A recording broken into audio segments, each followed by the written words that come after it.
On the next Animal Rescue, amazing rescues and extraordinary efforts. Watch compassionate individuals help animals in trouble. Learn about different critters and the dedicated people who care for them. Plus, animal safety tips and information on how to better care for your lovable pet. All this and much, much more next time on Animal Rescue.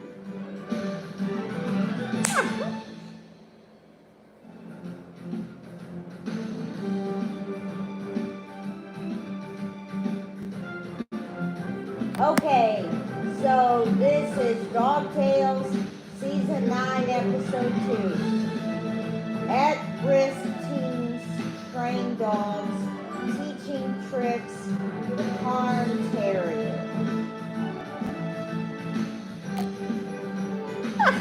Follow us on Facebook at Animal Rescue TV.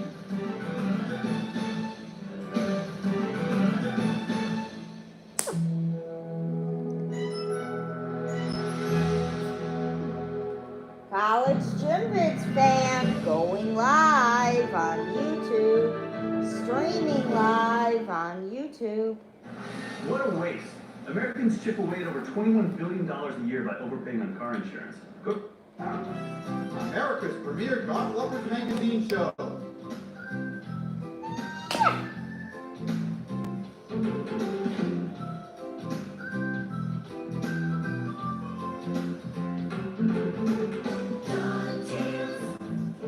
The latest news from the dog world.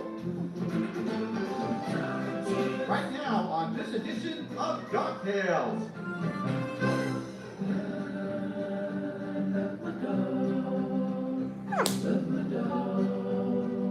Meet the Smith family from Thousand Oaks, California, proud owners of a German Shepherd puppy named Nessa. This is a German Shepherd puppy. We got her because we like German Shepherds. They're very loyal to their family. They're good protectors and they're a lot of fun to have and play with. So. What do you like to play with her? You like to play tug of war? She loves to pull and tug on toys.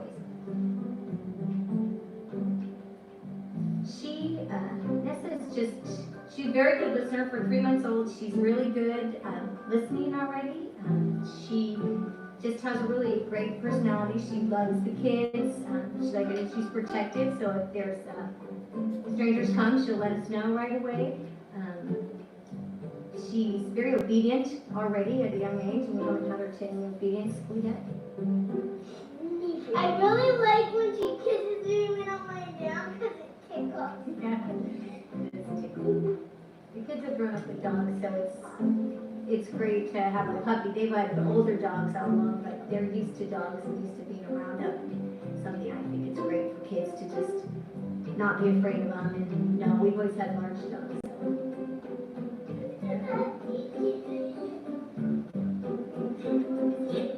I can't really explain how much, but I like her really a lot.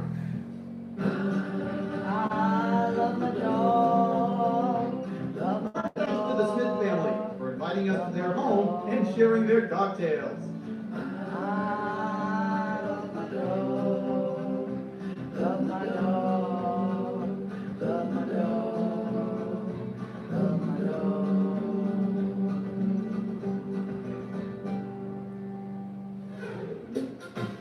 Here now is today's featured dog tale story. Suya, take her away. Meet Robert Cabral, dog trainer, behaviorist, a black belt in martial arts, and founder of Bound Angels, a nonprofit animal welfare organization helping to find homes for adoptable pets. I'm looking to evaluate these dogs to see their personality under a variety of conditions. First of all, I check their personality with a lay person around the yard, and also with myself as a behaviorist and trainer. They'll respond differently to different people. The dominant personality, a dog may become dominant and challenge them, or they may become very submissive, and vice versa if the dog is submissive. I also want to see how they interact with other dogs, because a real common thing is dogs meeting other dogs, and it's one of the highest likelihoods of a fight. Dogs are more likely to fight with another dog than the person, and a lot of injuries occur when someone tries to step in and break that up, or tries to get two dogs together and they don't really know what they're doing. Walk a little bit closer. Good. So he's a little skittish. Okay, just have him sitting there for a second. Hold him still. So he's shying away from her. Good.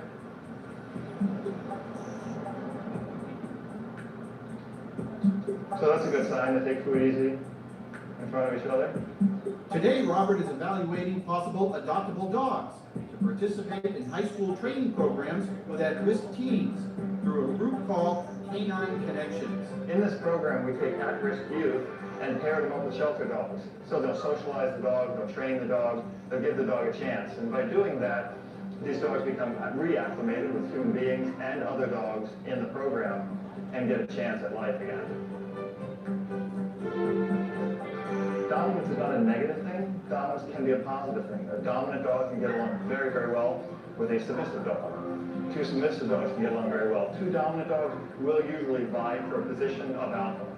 And it's, as humans, we kind of think that it's negative and exploitive, but it's actually quite positive because they understand their role in the pack, and that's a safety factor for them. They understand as long as one person's in charge, we'll follow along and we'll be safe. Want to see what she's like with mouth handling? She's got no issues with that.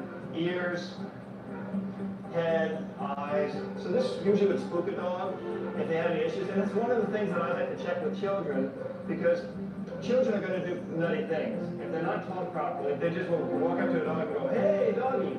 And the dog will, out of instinct, turn and may bite, and it may even be a play bite. But I just want to check that to make sure she's completely safe with children. And you see, as I'm handling her, her tail is up and it's wagging in a very calm manner. One of the misconceptions is that when a dog wags his tail, it's happy and it won't bite, and that's a huge misconception. Because if a dog is wagging in a very staccato type manner, it can bite. So I want to see what she's like with handling. She's got no issues. Foot handling, and as you see, she's getting very submissive. So she's coming in, so she's understanding that. And it's something I don't advocate people to do, let them bite, but I've got control on her. But anything I do to her brings her usually back to me. And with little dogs, a big mistake people make is they cuddle them and hold them. So picking dogs up is usually a huge mistake because dogs don't like to be picked up. But we have to do the test. We want to see really when the dog is going to bite, not if the dog is going to bite. And at this point, this dog has absolutely no issues. I can grab his mouth. And I haven't given it one treat yet. So the reward all along with this dog has been praise. And praise can come verbally or it can come physically by just giving her pats and love and closeness without becoming mushy on the dog and coddling the dog. If these dogs make the cut today, Canine Connections will use them in one of their high school training sessions. Canine Connection is a program where we take at-risk kids, students, high school age students mostly, and we pair them with mostly shelter dogs from West LA Animal Services. We combine them into a 3-week session, 2 hours a day. 1 hour is training of the dogs, and we bring in a professional dog trainer for that. And the other hour is classroom time, where we learn stuff, we teach them stuff like job skills, or goal work, or conflict resolution. We have a whole curriculum that we tailor to the students' needs when they fill out their application. So what Robert helps us with is evaluating the dogs from the shelter that we bring into the program. Canine Connection is a really great program I'm proud to be associated with because they link together at-risk youth and at-risk dogs, which I think is just so amazing that, we overlook these things in our society so much that children are so moldable that we can completely change them. And so are dogs, and so are all animals. And the hope that they give these children by passing that on to the dogs, it's just brilliant. First when we come, the dogs are kind of all wild, and the kids are a little bit scared, and they don't even know each other. But every day as they see them, the dogs get to know the kids get to know the dogs, and you can really see the bond forming. We're at the end of week 1 now, so we've done some basic obedience, sit down, and we even went through the tunnel. But by the end of the program, they'll do a whole agility course, and they'll show off for a public graduation where potential adopters come, and then they can look at the dogs in action. The kids really get a sense of pride because they can see the dog change in 3 weeks. It gives them some hope that they can change. You're sending him a request. If he doesn't come on the request, Bobby, come. Then you can give one direction. Yes, good boy. And you get him treated. I like this program because it shows me how to treat dogs and how they're supposed to be raised, and it's just a good experience. training with a dog has changed me because I was kind of going through like a rough patch, and it just makes me happier, and just being around Rutger, the type of dog he is, and he was actually injured a while, like yesterday, and he came back, he's more better now, and he's just making me feel way better. Be strong. Be independent. Don't baby him. You walk. Don't look at him. Look at me. Let's walk. Come on. Right. Let's go this way. Stop steering. Let go of it. Hey, come this way. Forgive him. He's following you now. Now, this way. There you go. Well, being in this program has meant a lot to me. I had a dog once, and then I had to give him away, so I just really missed him. And then so I heard about the program, and so I wanted to do it.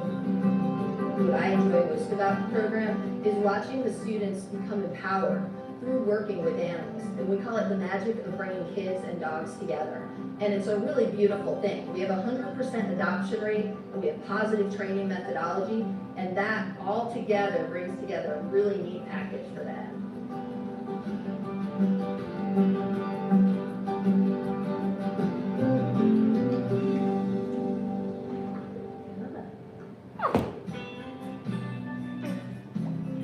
Dog Tales Pet Gallery.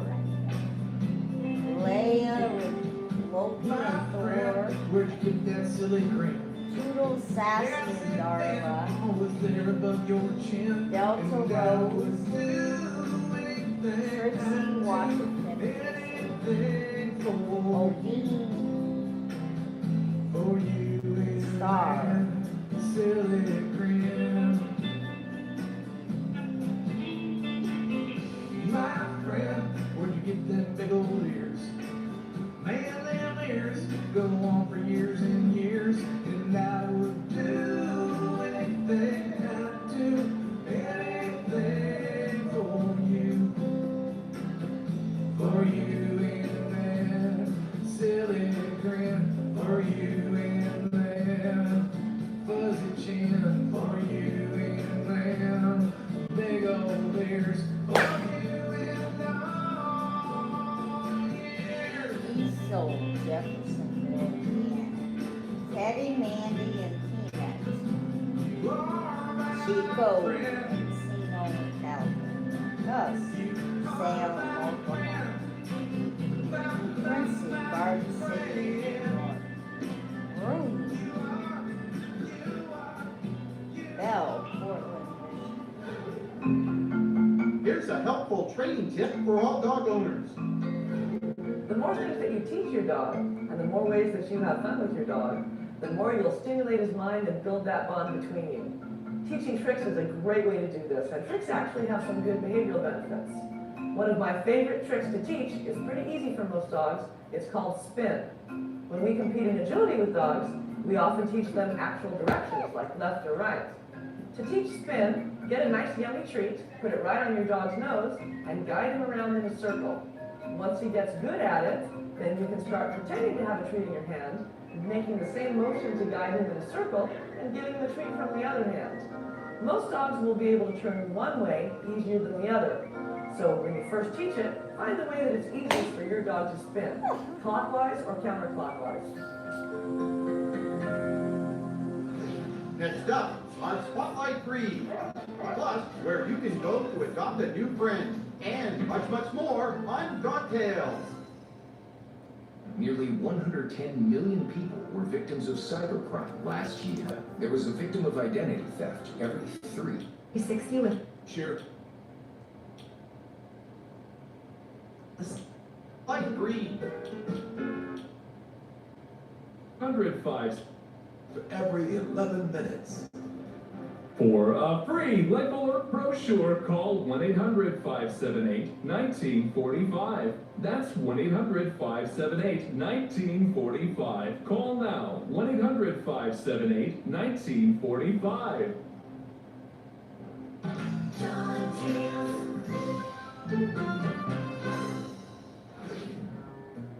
Time now for our Spotlight Breed. Con Terrier. I'm a very Very special special dog. dog. Everybody loves me.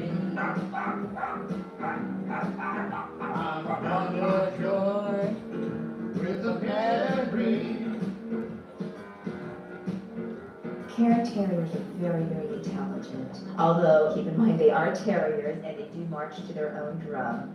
So if you stand there and say, come here, they're just gonna look at you like, no, I don't want to. So they're not the most obedient dogs in the world. Care terriers are great pets with children, but not small children. I would say children from the ages of 10 up. Oh, everybody's so careful, careful, careful. Care terriers are non-allergenic dogs, which is great if your child or if an adult has asthma. They don't have any dander. So consequently, it's the dander that creates the allergies for people and pets. So that's one of the really good points of a care terrier. Their coats are very harsh, and generally what we do is we pull a dead coat and the coat underneath grows. So because the coat is harsh, they actually have a way of repelling the dirt, so they don't need to be bathed. I love the breed, just absolutely adore them. They're feisty, they're funny, they have their own personality, they're very loyal, they are very protective of the family, but they want to be a part of the family. In fact, they insist on being part of the family. They won't stay on the sidelines, they have to be right there in the midst of it all. They love to play, they love to chase the tennis ball and will chase it for hours on end.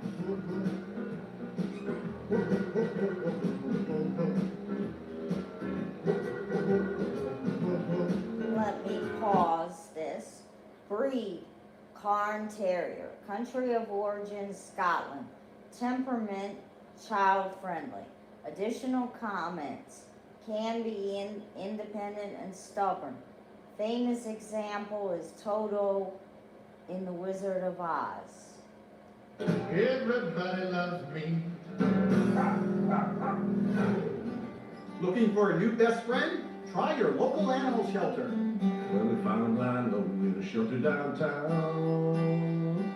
I took him on home, showed him around. In a very short time, it was plain to see. These lucky dogs were lucky we. We go out walking safe and sound, down by the river where the sun go down. It's a real nice place, we can all run free. Lucky dogs, lucky we. Oh, lucky dog. Oh, lucky we. Mr. Lucky Dog, lucky we.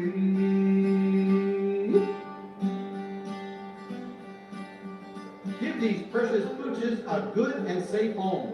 For more information, visit our website, dogtailstv.com.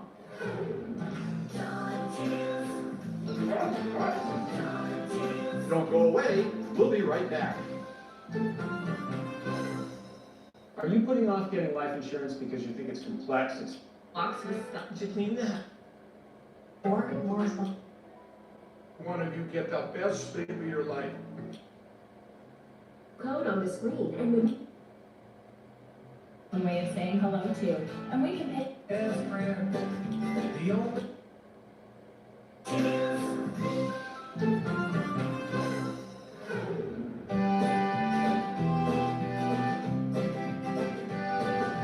Look at me, I'm your best friend, the only one guaranteed, your best friend.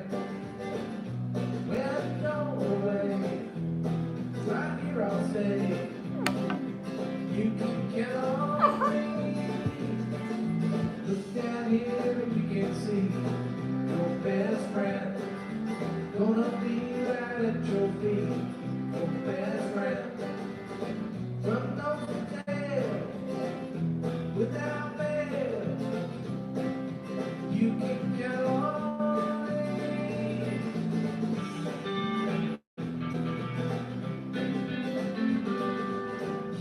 Never want that much, just a friendly touch.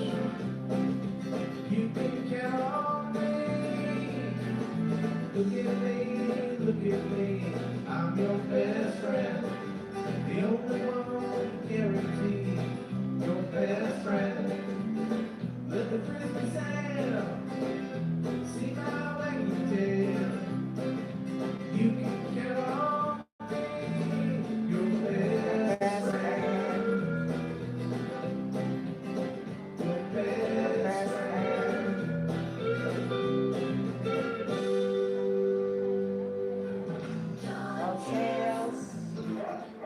Next up, we check our Dogtails mailbox. Dogtails mailbox. Nearly 110 million missing. Being Partner Spencer to launch Eucora. Eucora makes effective urinary tract health products. It truly works miracles. The peace of mind I've been looking for. Go to eucora.com to learn more. Medical school was very stressful. I lost a lot of hair during that time. Nutribullet is 100% drug-free and is natural, both safe and effective. You can't argue with clinical proof. Start your hair growth journey at Nutrafol.com.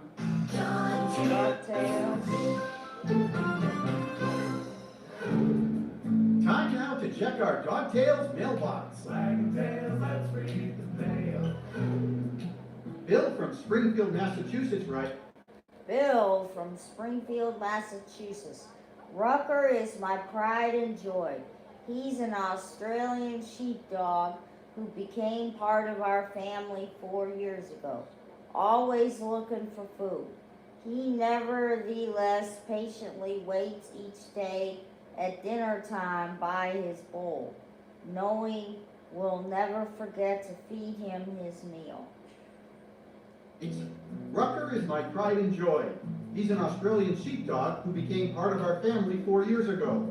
Always looking for food, he nevertheless patiently waits each day at dinner time by his bowl, knowing we'll never forget to feed him his meal.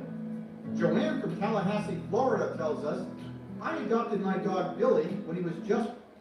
Joanne from Tallahassee, Florida. I adopted my dog Billy when he was just a puppy. Now he's 40 pounds of lovable pooch, who always wakes me up in the morning to make sure I'm not late for work. And he is always sitting by the window when I come home at night. He's such a pal.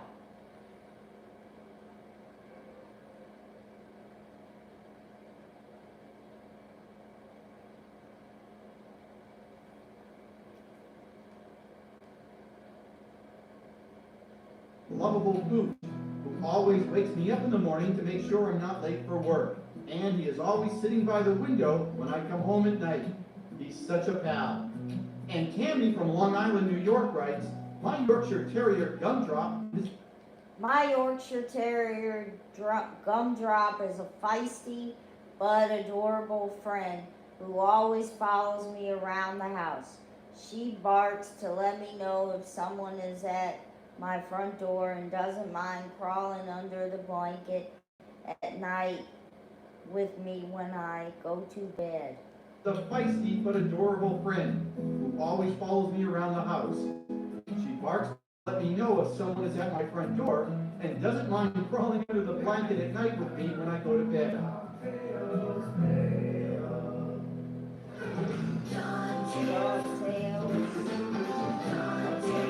And that's all for today. Thanks for watching. On the next Dogtails, learn about various dog breeds, their individual physical characteristics, and their unique personalities. We visit with families who share stories about their lovable pooches, plus training tips and information on how to better care for your canine.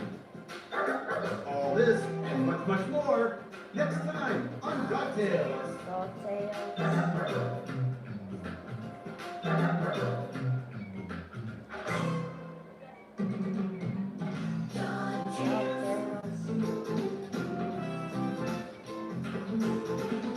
Follow us on Facebook at Dogtails TV.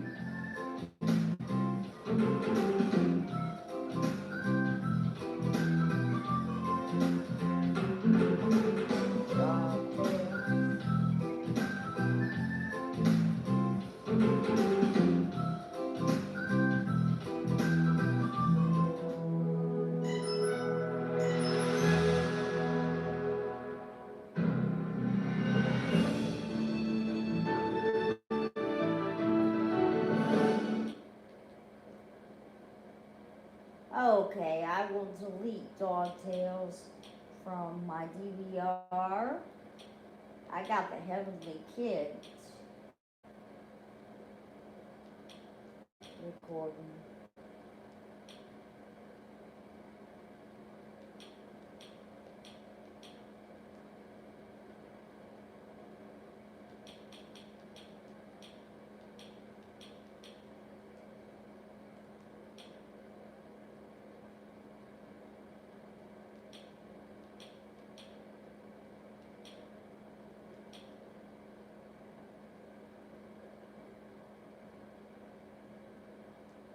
I'll do Animal Rescue Classics on Decades Network. It's so easy to sell on Poshmark. You just This is EI Educational and Informative.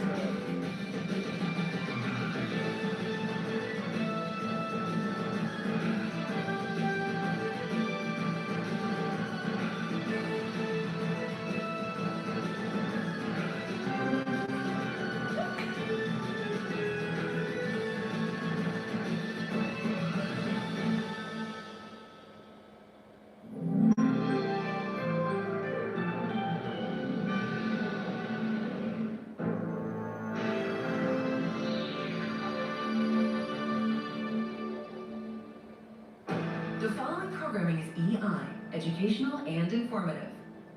The following program contains actual video of real animal emergencies and is suitable for family viewing. Coming next, a moose loses its way near blizzard conditions. The animal is stuck on a frozen bay. And catching a lost emu. This is Animal Rescue Classics.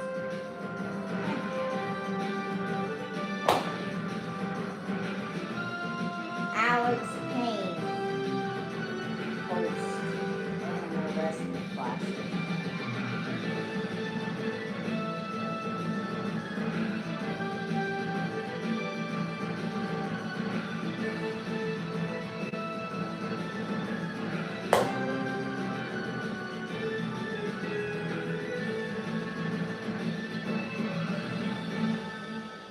Thanks for joining us. I'm Alex Payne. In the far reaches of northern Canada, a wayward moose wanders out into a frozen bay.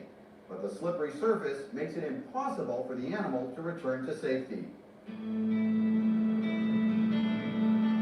This unfortunate moose was spotted by passersby, stuck for hours at an incredible distance from the shoreline.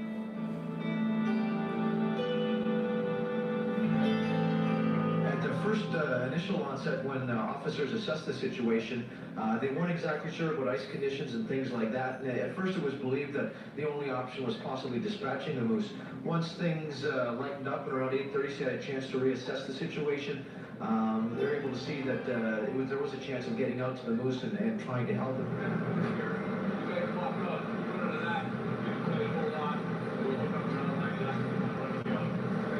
Several emergency teams were called to the scene, and it was decided that 2 rescue swimmers in full cold weather water gear would approach the moose in an attempt to coax the animal back to safety. Snow had begun to fall, and the temperature dropped well below freezing, making conditions for this brave effort even more difficult. This definitely was an unusual case for the rescue units. But given the poor weather, you have to wonder why such an attempt would even be considered. But these compassionate individuals said they wanted to do all they could to help this wild animal stuck in such a hapless state. As they prepare to march out to the animal, safety precautions are near completion. A strong rope is brought out with the intention of pulling the animal to the shore, if they can get it around the moose safely.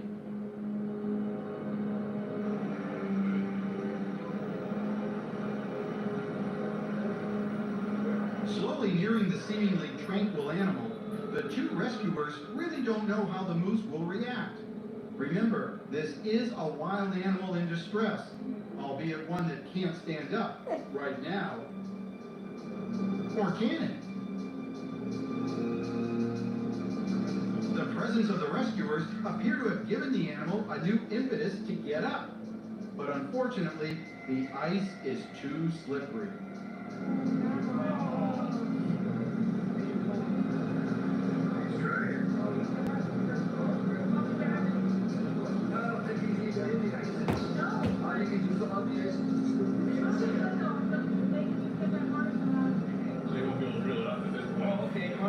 guys tangled? Have you guys got all that? We got those guys. They'll be fine. The exhausted moose appears to cooperate with the rescuers as they try to place a harness around the animal so they can use a rope to pull it to shore. Rudolph's boyfriend.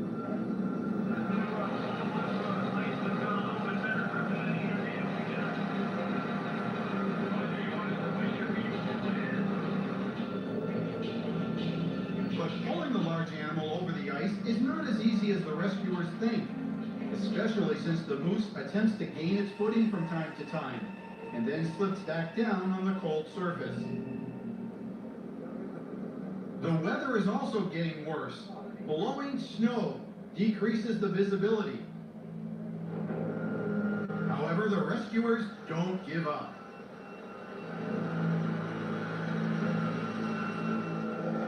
It's amazingly slow going as the rescuers continue to pull this several hundred-pound moose.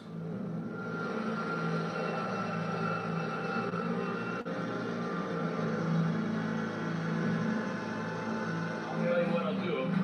Is you will knock I'll move the truck and we'll get a better angle, eh?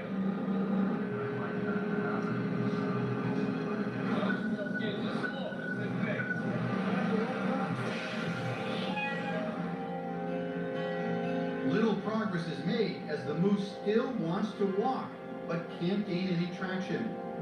The animal slips out of the makeshift harness, and now the rescuers need to reposition it and start the process all over again.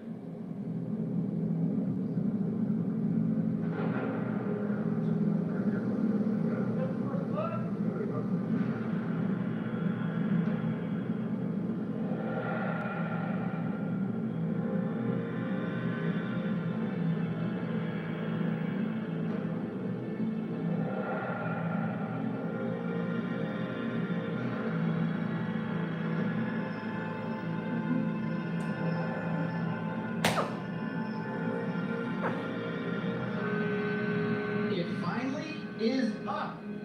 But now what?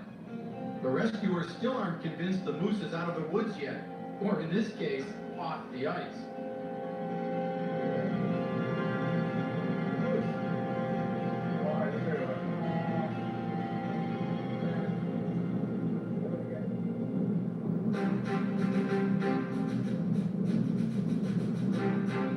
The wayward moose is moving. But in what direction? It certainly is not heading to the shoreline. The rescuers now must come up with another plan, because their muscle power didn't work. They'll consult with the other team members, as the moose is now upright, but still alone, way out on the frozen bay. What are you guys trying to do up there? We pulled them in to where there was a little bit of hard packed snow. And we tried 3 or 4 times, pulled him, let him stand up, he wouldn't stand, he couldn't stand. Finally we got him to some hard pack and he finally got up on his back legs and then the front legs. Was Moose scared? Oh, I think so. Happy to see us though. He let you help him? Yeah. No sign of panic? No, I don't think so. He was tired. He's been out there for a while, apparently. Still stuck. What's next for this unlucky moose? We'll find out right after this. If it's injured, we'll put him down. If he's not injured, we'll try and tranquilize him and then see if we can't hobble it and get it off the ice and take him. Cardio freestyle. Buying an annuity. Our national forests.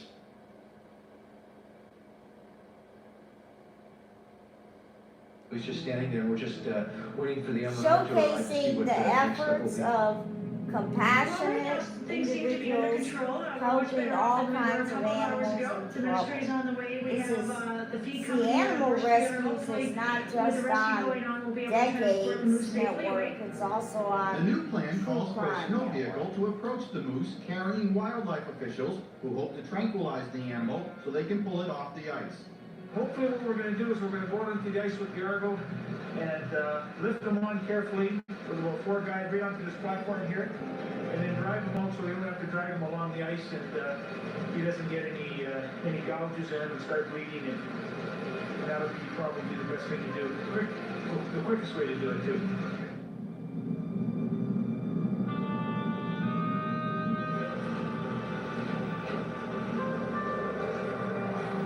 You have to weigh the safety of, all the officers, all the people involved here with the life of a moose. We've got about 30 people here, everyone's concerned. Maybe we can see if we can get it to move from the archive. The problem is that it goes up 4 times and it just can't get the track. I guess it's so cold and so far else. I'm trying to get up, but it's been there for an hour.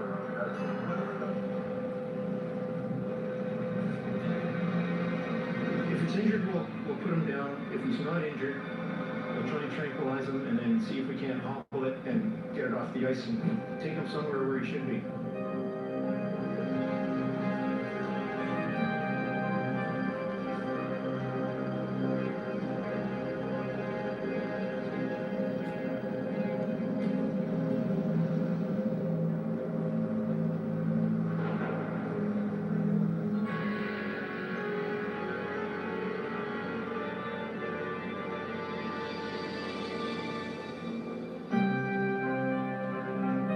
The moose senses something is going to happen and slowly walks away. He probably would run for cover in the forest, but as you can see, there isn't any here. Still trying to get away, he falls once again in his attempted escape. Nonetheless, the animal is still close enough to be darted successfully.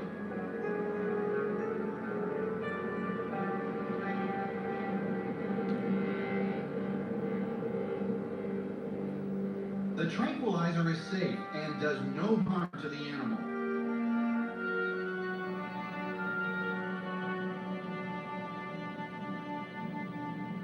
The first dose apparently is not enough, and the moose gets back up and walks away.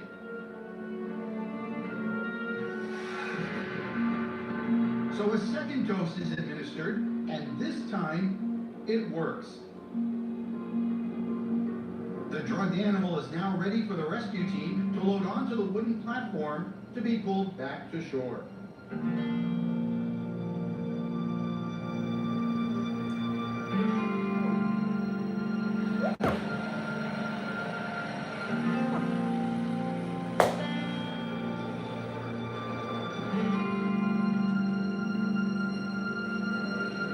Looks like it's a happy ending.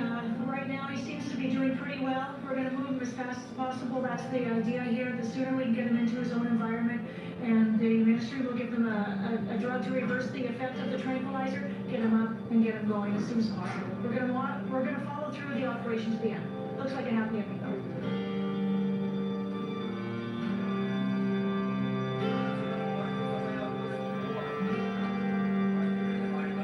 though. This moose was very lucky. Many compassionate people got involved and helped the animal return to a safer environment. Next up, another furry critter has lost its way.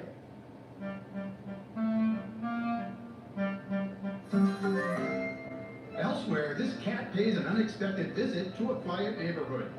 I walked out to see what my dogs were barking at, and when I walked out, I saw this large animal. I thought it was a coyote. I threw something up on the tree thinking that it's gone, but when I shined my flashlight, boy, it had a long tail. It wasn't no kitty cat either.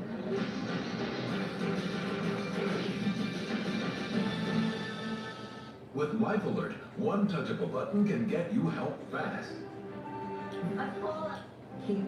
Every 3 and people, without Beware. Here's another example.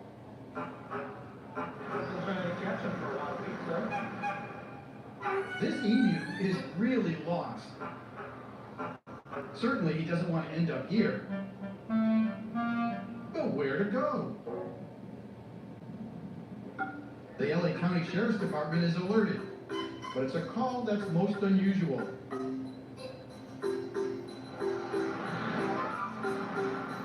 They jumped the gun on this culprit but the two-legged suspect is too quick and makes a run for it.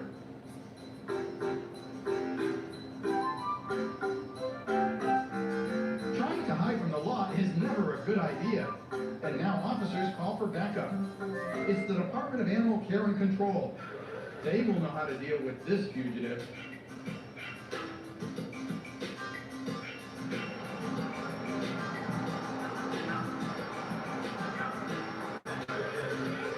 Still free, this emu's evasion of the law is getting some attention.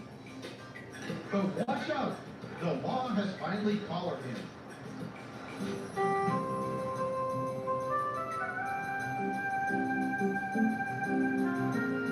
Secured, animal control officers carefully pick up this hairy suspect. And what a handful he is!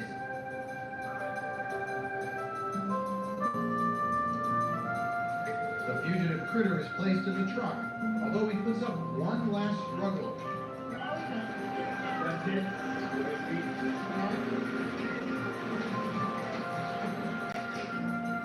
Our lost emu will be taken to headquarters for questioning and won't be released until his rightful owner is found. Case closed. Meantime, in a different part of Southern California, a more dangerous wild animal is reported in someone's backyard. Taking a nap, this large cat attracted lots of attention.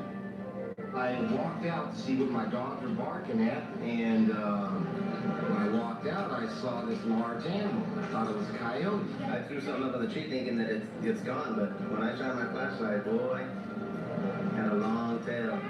It wasn't no kitty cat either. And when I realized what it was, we called 911. Well, we came out here on a bobcat in a tree call. I came on scene and I looked up in the tree, and the cat in the tree was considerably bigger than the bobcat. We're dealing with a mountain lion. It's a California mountain lion, obviously, and it's a young one, and I believe it's a female. Just looking at her, she appears to be a female. The animal is about 80 pounds. Wildlife rescuers now must tranquilize the cat in order to move it.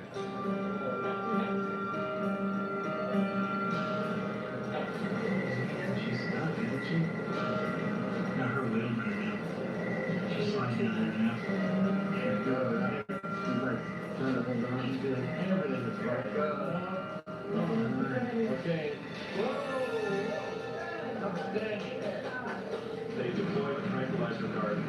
They looked at the cat and they judged its poundage and then measured the medication out properly. And then they used an air gun to transport the dart up into the cat.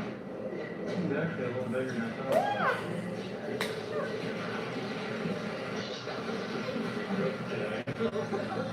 This was a very, very mellow mountain lion. It was not agitated in any way. All it wanted basically to do is take a nap up in a tree.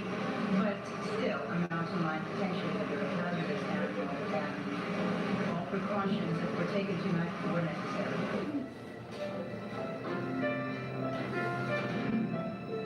This cat will now be taken to a safer environment. Another successful animal rescue, thanks to many dedicated professionals. Animal Rescue returns after this brief break.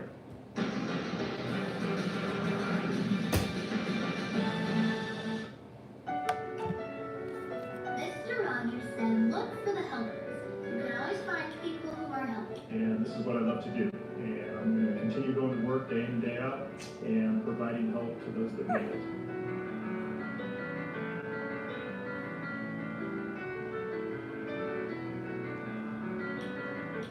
Be safe. Look at Most kids.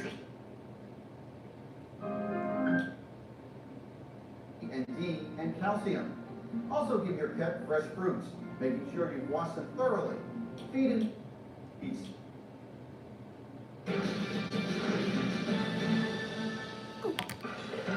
The Ark Trust presents Noah's Notes, an animal rescue safety tip.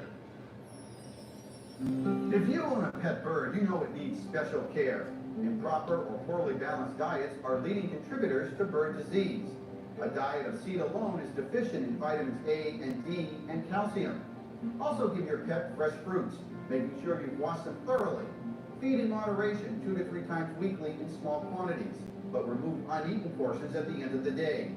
Dried fruits can also be offered. And of course, always have fresh, clean water available for your pet bird. And that's this edition of Animal Rescue. Thanks for watching. Join us next time as we showcase those caring individuals who help the various creatures in the animal kingdom. I'm Alex Payne, and here's what's coming up. On the next Animal Rescue, a massive oil spill endangers penguins. Thousands of birds are drenched. We've got 20,000 that have lost all their oil. They cannot go back to the sea because the oil has destroyed everything on their sea. 4.2 decades, 9:30 If you don't a.m. want to have to to 10 address it, then a.m. you might as well forget it and just talk about the dead animals and get that. A chance for kids to see.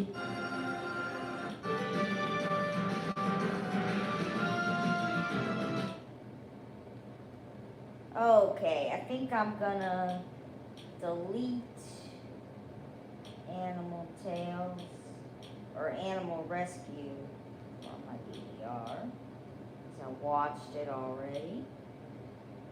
It's actually Animal Rescue Classics. Okay, I did take Animal Rescue 2. I'm going to put cribbage, choke, the Trocar files. Trocar files. A 2-year-old chokes on a to be game. an AARP member. I feel That's smart. I cribbage guess I choke. get it from my mom. The Trocar fire state. Firefighters try to save a mother and her children. Membership free. Plus, you'll receive AARP the magazine. And if you This is 911. Do you have an emergency? Today on Rescue 911, a frantic call for help. My 4-year-old son is choking to death. Who's okay? A panicked woman puts her child's life in the hands of a 911 operator. Child's still unconscious. I still have the mother on the phone. It's a life-threatening race against the clock. Plus, a toxic fire traps a family in an upstairs apartment. I need to get him out and get him out quick. Be there as officers save lives on Rescue 911.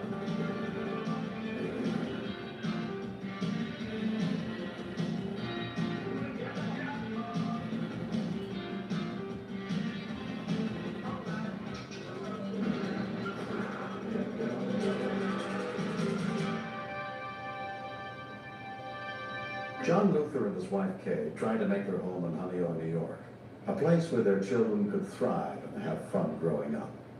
But on the evening of April 12, 1992, they were reminded just how quickly a child's playfulness can unexpectedly get out of hand.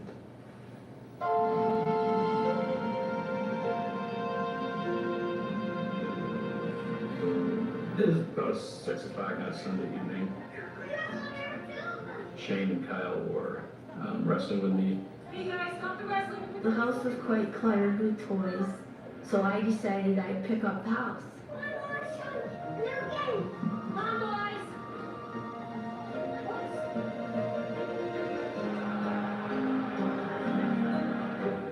When you're a mother, you kind of listen, you know, where they're at and what they're up to. Hey Kyle, try this. Shane, I heard him say to Kyle, Kyle, try this. I spun around to see just what he was showing Kyle to do. Shane. All of a sudden, he knew he couldn't breathe. What I saw was that Shane was gasping, kind of stamping his feet.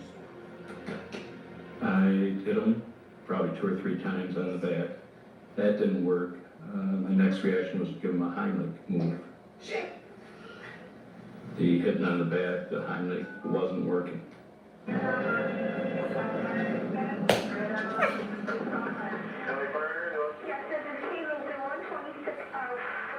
This is Rescue 911 on True Crime Network. Stay on the phone. I want to get an ambulance there.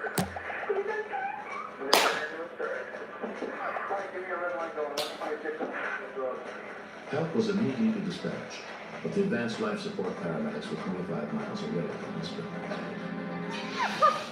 When we continued, she said something about blood coming. They were getting blood. James' eye. around your whole house. This was on at 5:30 a.m. Saturday morning. We get these calls frequently. Usually when they say my child is choking and they're all upset, you know, you can hear a child screaming in the background. And that's a sure sign that the child probably isn't choking. Are you alone with them? And this one, I could hear absolutely nothing in the background. So that just clicked in that she's probably right. Her baby probably isn't breathing. Honey, 126 hour Lake Road for a 4-year-old choking. With the paramedics en route, EMTs for the Honeyoy Richmond Volunteer Rescue Squad got the ambulance from the local station and headed for the scene.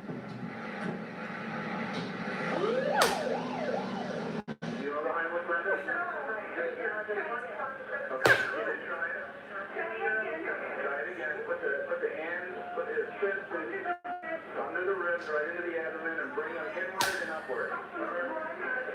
She said something about blood coming.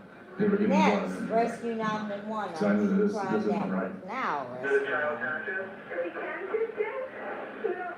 Barely. Okay. Try it again. Now he's doing mouth to mouth. Okay. He knows how to do mouth to mouth? Yeah. All right. Can you get his mouth open and clear out whatever might be in it? Get his mouth open and get out whatever's wrong with him. Keep it closed. All right. You reading that, honey? Assistant Fire Chief John Mason and his wife Sandy were closest to the scene. They reported 4-year-old choking. Our tones went off, saying that it was a baby choking at 126. Might live at 131. Okay. Yeah, I think there's going to be a medic coming in your front door right now. Yeah, they're here. Okay. You will go talk to them. The thing that concerned me with this one, I think the Heimlich method, which usually works, was not working. I tried the Heimlich maneuver and nothing seems to be working. It won't come out. I tried to open his mouth to see an obstruction, and he proceeded to bite me and then locked up his jaw. Yeah, he's still breathing. Roll. Shane did not want anybody messing with him. You know, everybody was trying to do things to him, push on his stomach, hitting his back. John, he says, we're not going to lose you, we're not going to lose you.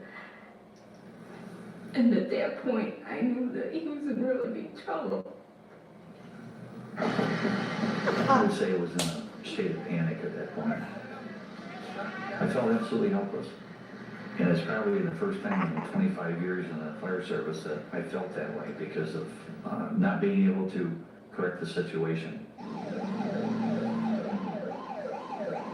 As the ambulance headed for the hospital, they radioed to the advanced life support unit to take the same route so they could meet on the way.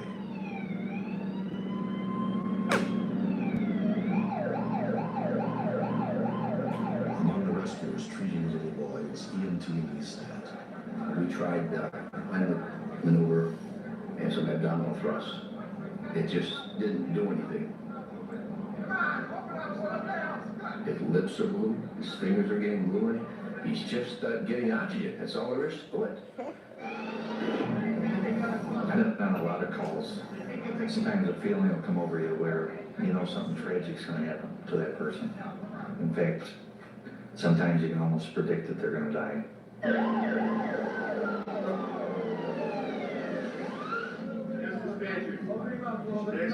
10 miles from the hospital, the advanced life support unit met up at the ambulance. When paramedic Bernie Levitt took over Shane's care, he had been choking for 14 minutes. When I first jumped on board, I thought that I could go in there and get the object out and get him breathing again. But he was completely lifeless. He was blue as could be. Basically, until he was on board, and he was very fearful look in his face. And I can tell a lot by looking at the crew.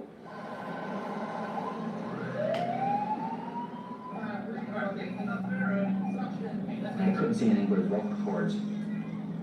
I tried to intubate the child and pass it to the cords, and then it would stop. Like I was coming up against a brick wall with an intubation tube. The slower his heart rate went, the faster I could feel mine pounding through my chest. I think the scariest moment was when he went into respiratory arrest. He just was not breathing anymore. There was no air exchange at all. I've been doing this for 26, 27 years. It's a long time, and you're bound to see kids get killed. It doesn't set well with you. When you see a youngster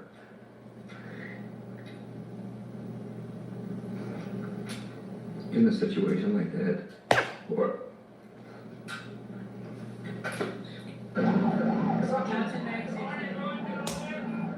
his heart rate slowed down to 40, and I knew with another 60 seconds, he'd be in cardiac arrest. At that point, I decided to do a needle cryothrotomy. Basically, it's where you take an IV catheter needle and you stick it through his neck, and then you ventilate through that needle directly into his lungs. I've never done it on a human being before. Okay, ready? Here we go. as soon as the supplemental oxygen was getting in through the needle, it just like turned the light on almost immediately. I could hear my monitor in the background slowly picking up, going faster and faster and faster. I could see his lips were getting bright red again. I could feel a feeling of relief over myself, but I knew that the child wasn't out of the woods yet.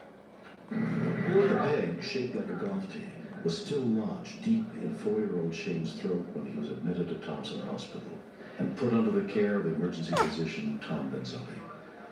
What happened to the young man is once he got this in his throat, it oriented so the tip was pointing down his airway. As he took a breath in, it would get sucked into his airway, and eventually it lodged there. Dad may well have made a difference with his Heimlich, because he may have been able to dislodge this, perhaps not remove it, but dislodge it enough to let his child get a few more gasps of air. He started screaming at the top of his lungs, and I'll tell you what, that was music to my ears. I stood up, I said, "He's okay." Shane Luther suffered no permanent injuries, but he came away from the incident a changed kid. Shane's a wiser little boy, very cautious of what he plays with, what his little brother plays with.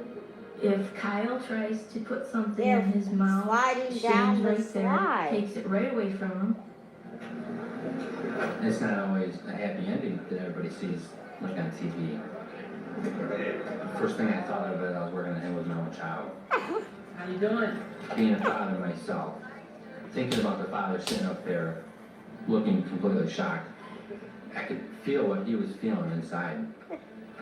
I learned to respect the MS crew and the other volunteers. I've learned a lot more about what Bernie does and how much of a volunteer he is. Without Bernie, there probably wouldn't be a Shane. Daddy, I'm gonna go over to thank you for getting that toy out of my throat. Don't put in those toys anymore, because they're small.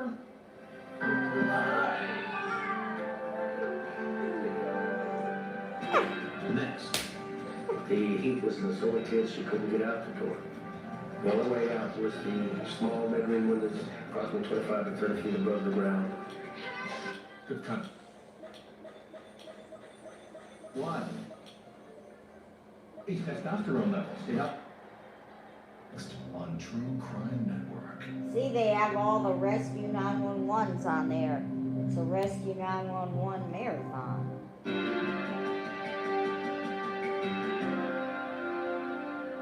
On the morning of September 17th, 1991, Tammy Lomax and her 2 small children were asleep at their apartment complex in Lima Vista, Texas, when she suddenly awoke to a nightmare that every parent fears.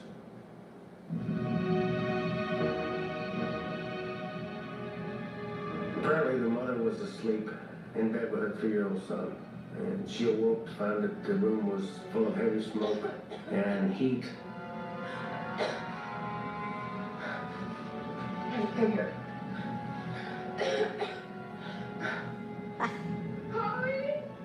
She had another child in the second bedroom.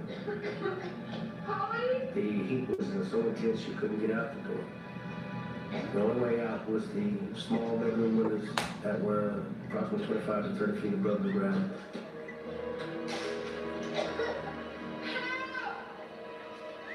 Apartment manager Gussie McBride had just returned home from her morning walk.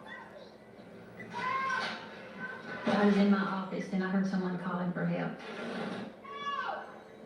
I saw Tammy hanging out the window and with smoke coming out, and it like just scared me to death. Can you get to the kid? She was very scared that she wasn't going to get out, and she was really concerned about the little girl because she was in another bedroom. Can you get out? No, don't jump. And she says, I'm going to jump. And I says, no, don't jump. Let me go call in. Hold on, I'm gonna go call the fire department. The smoke was really boiling out the window, and it really scared me because I didn't know what I was going to do because I knew it was going to take time for the fire department to get here. Gus's call for help was relayed to the town's all-volunteer fire department. Lowers, fire department, structure fire, lava list away and bottom drive. The first volunteers to arrive on the scene were EMT Jean Raynell and her partner. I was not prepared for this at all because we thought that it was just going to be a structure fire and we did not know that people were trapped. It was a long way to jump, and that's why we encouraged her not to try to jump.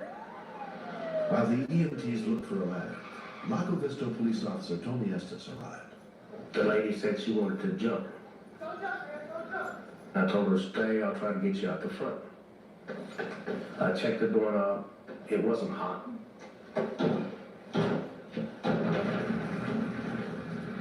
There was heavy smoke and heat, very toxic. I could see approximately 2 to 3 feet. There was no way I could get in the front of the apartment. I need to get him out and get him out quick. That's when I thought of my patrol car.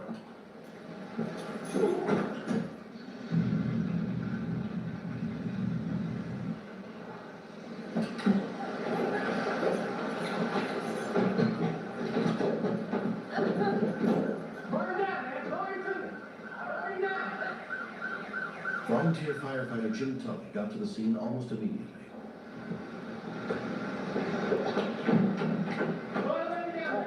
She was willing to lower the child down to us, but he was putting up a struggle.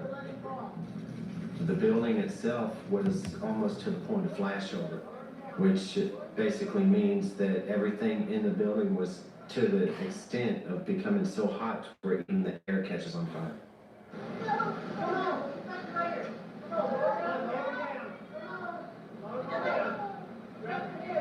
I know if I was that young, being held out a 2-story window upside down, I'd be pretty scared myself. There you go. We've got it. All right, we got it. All right, we got it. Take him down. I told the lady to turn around and hold on to the window and lower herself down, and I would catch her.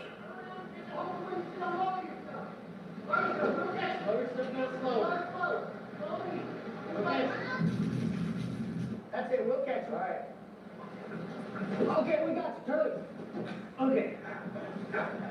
Coming down off the patrol car when she told me she had another baby that was trapped in another bedroom. 761 PD, we still have people in the I looked up at the window where the other baby was supposed to be, and I couldn't see anything. But I really didn't think we'd get the baby out. I didn't think that we had time. Just come on over here. There's just not a feeling. I just wanted to hurry up and help get her out. There she is. She's on the left. See her little hand? Within 5 minutes of the call, the engine company arrived, led by Captain M.J. Duke. There were several people yelling at me as I got up to it. There was a little girl still up in the bedroom over to the left.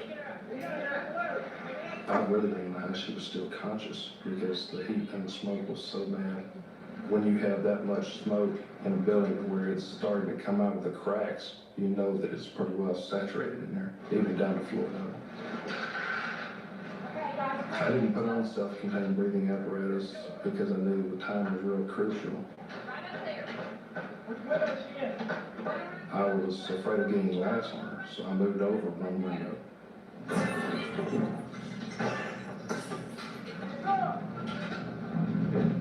When I heard the thump, it sounded like something falling off the couch. My heart about dropped because I was afraid that she might have fallen and might not be able to get back up.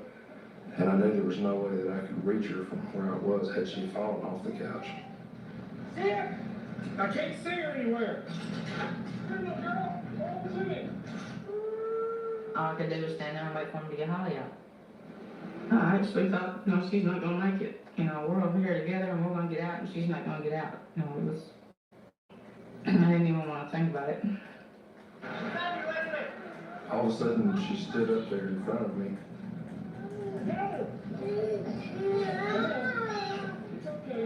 She didn't even look like a real child. She looked almost like a baby doll that had a lot of soot on it. It's okay. It's okay. Once I got her down below off the ladder, she stopped breathing. When I first was handed the child, she was in very bad shape. She was lifeless. I was just struck by how hot her body was. Wake up, baby. Holly. Holly, wake up, wake up. Wake up, Holly. Come on, Holly. Come on, Holly. Within, I would say, 5 minutes, she did open her eyes. It was an incredible feeling to know that the baby was really breathing. We felt pretty confident that she was going to make it. Being on a volunteer fire department like I am, the only thing that you receive from it is just gratification. I always said if I could ever just save one life, it would make it all worth it, and it truly does. When I pulled her out, I couldn't have felt any better if I'd been handed $1 million. Tammy Lomax and her 2 children were treated and released the same day. According to fire investigators, the blaze was caused by a smoldering cigarette.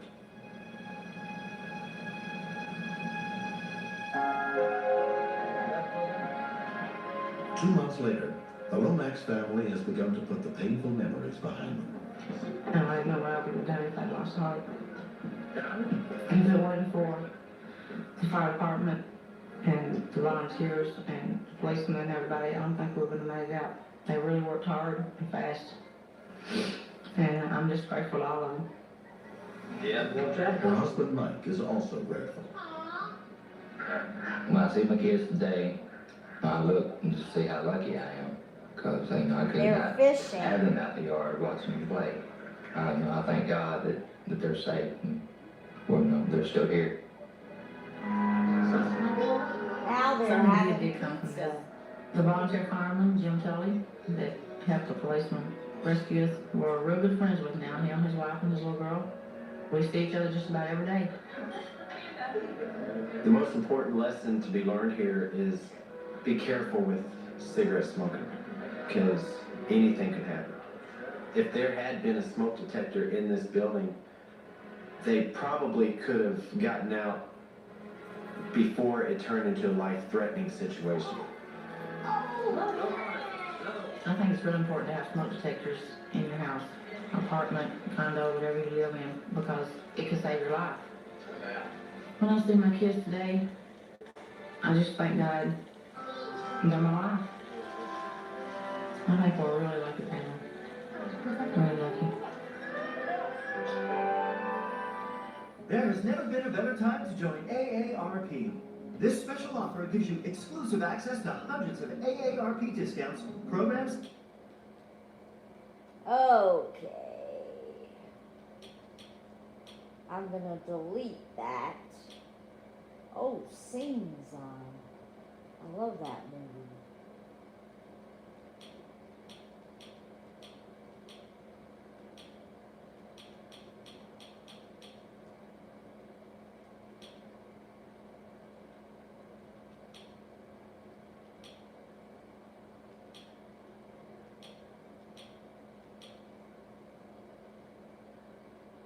I'll do arsonist and hang glider.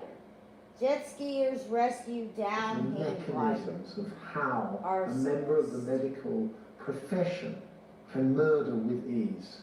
And for that reason, they are unique and also extremely frightening to listen to.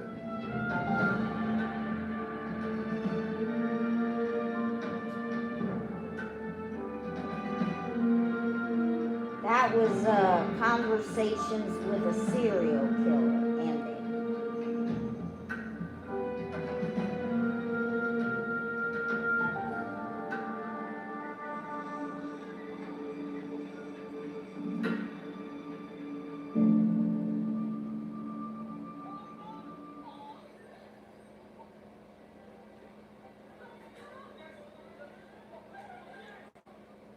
First responders jump into action.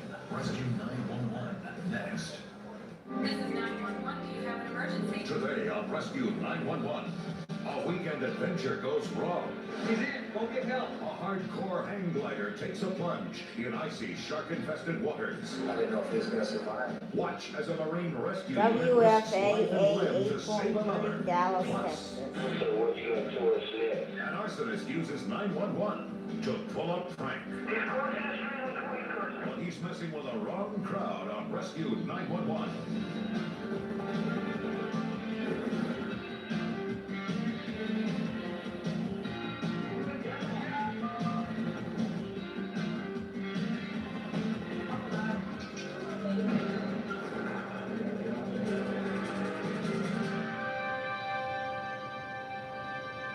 We begin 25 miles outside of Lincoln City, along the coast of Oregon, late in the afternoon of October 23rd, 1988.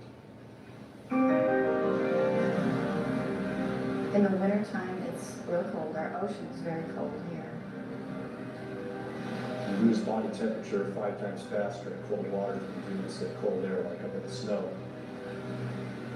Predicted survival time can be as little as 10 or 15 minutes for those who struggle and try to swim to shore. The more you swim, the faster you will die. Despite the dangerous waters, onshore winds and cliffside updrafts made Cape Kiwanda an ideal spot for hang gliders like Steve Scott. I just ran into him after quite a few years in Portland. He asked me if I wanted to try some hang gliding. I said, yeah. So we came down here for a month and was showing me hang gliding.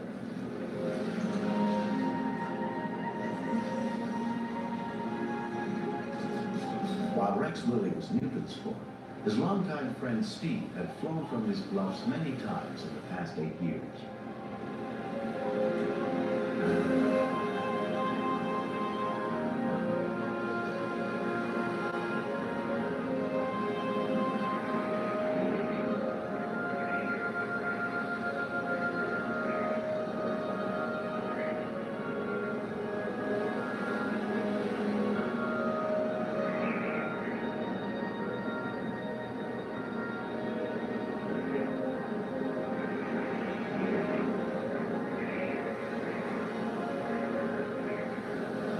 Steve was crabbing back and forth along the ridges. And that's where your most powerful wind is.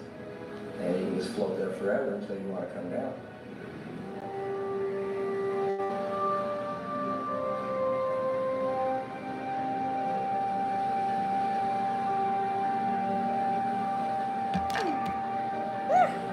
But that day, he just went out over the cape, got a little too low to where the wind couldn't take him back up over the cape there.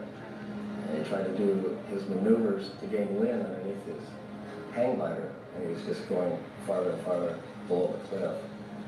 Steve fought to turn his glider toward the shore, but the strong winds kept pushing him further out to sea.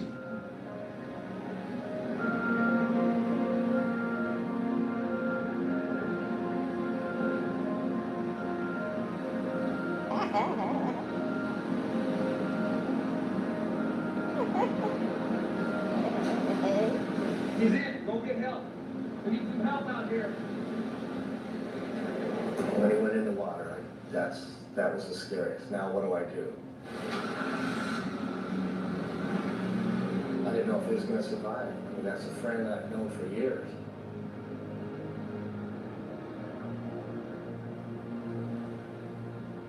When we continue, Once the cold gets to the core area of the body, it causes problems with the heart and the brain, and causes unconsciousness, confusion, and cardiac arrest.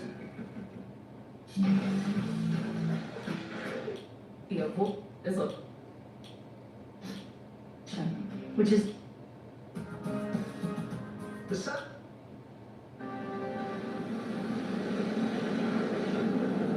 the Stuka Fire Chief Jim Clausen happened to be in the area. I was driving down Cape Kiwanda Drive, and as I was driving down, there was a pickup truck driving the opposite direction that recognized my vehicle. Recognized the lights and flagged me down. When I stopped, the gentleman there told me a hang glider had just gone down in the ocean about a quarter mile off the cape. We'll take care of it, thanks. 800, 8150. 8150. I just got a report of a hang glider went off the cape and into the ocean. Would you please take this out, please?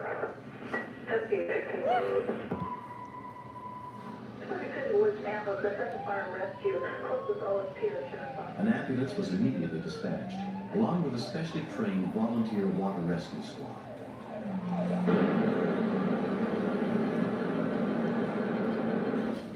Steve was stranded 3/4 of a mile out to sea. In the chilly water without a wetsuit, his body temperature began to plunge rapidly.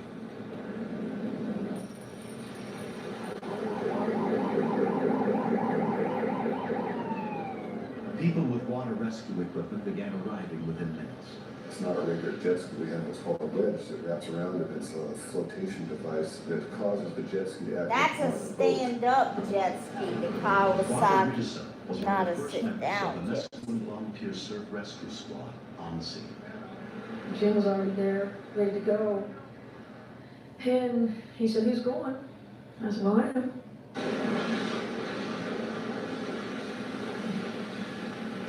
They have a mat that lays behind the jet ski, and Jim got on it and got on the jet ski, and I lay on the mat, and then he just drove me out through the swells.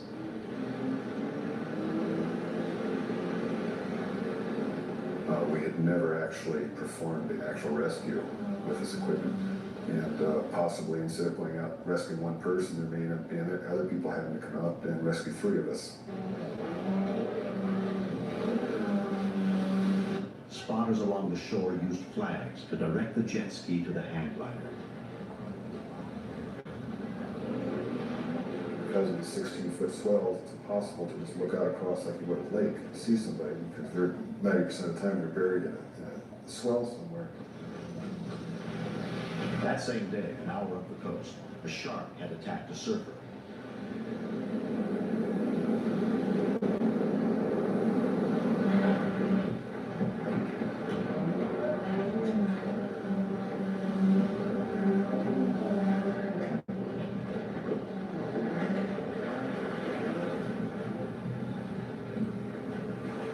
I swam to him and I started talking to him to see if he could relate to me at all. Well, he couldn't talk real well. He was that cold.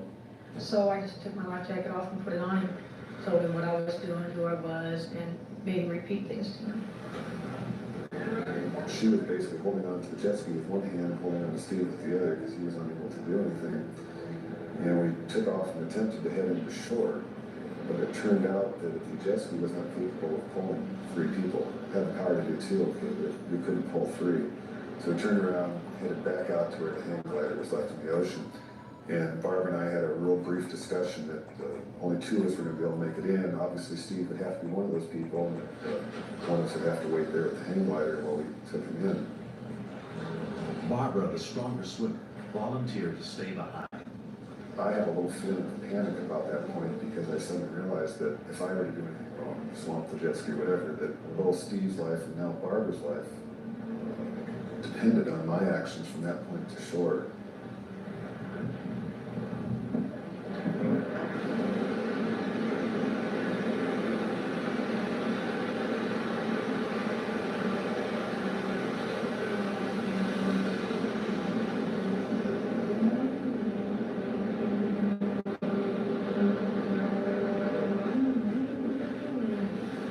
Steve had spent nearly 45 minutes in the frigid waters.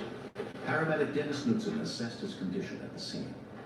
He was conscious, but just barely conscious, which would indicate his core temperature was probably significantly dropped, and his brain was being affected by the cold also. Once the cold gets to the core area of the body, it causes problems with the heart and the brain. It may cause unconsciousness, confusion, heart arrhythmias, or even cardiac arrest.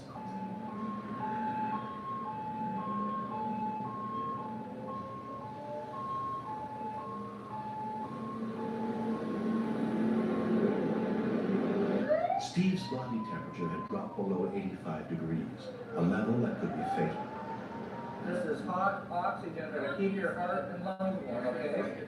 I want you to breathe. We immediately started cutting off his clothes, got the wet ones out from underneath him and off of him, and started wrapping him in warm blankets. I guess our biggest challenge was trying to calm him down and keep the cold blood in the extremities from getting to the heart and causing it to fibrillate.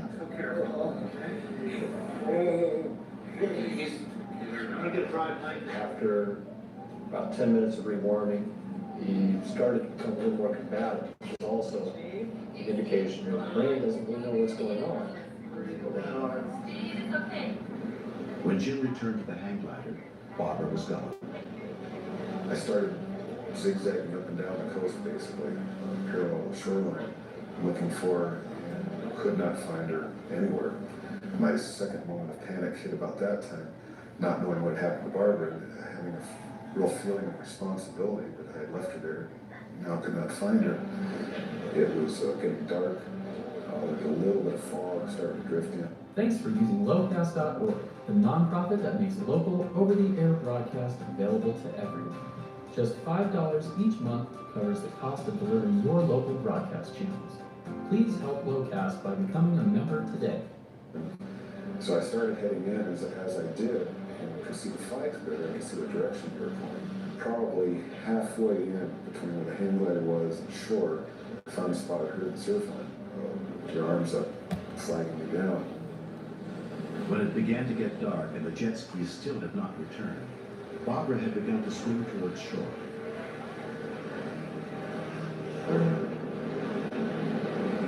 Steve was admitted to North Lincoln Hospital under the care of Dr. Erling Oxy. I was concerned because the report was his inside body temperature was 85 degrees. In the past, the majority of those kind of patients have died.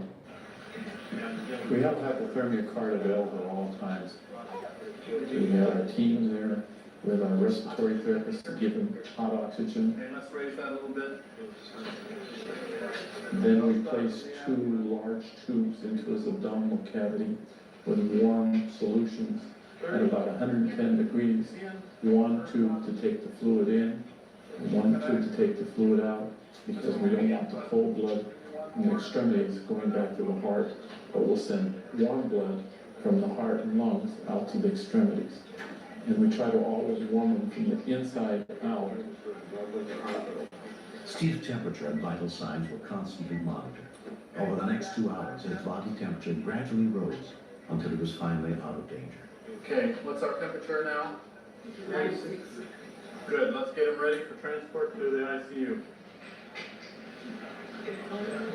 Okay, let's go. Okay, let's go. Go ahead. 2 years later, Steve Scott has completely recovered, but he still holds a special place in his heart for the people who came to rescue him.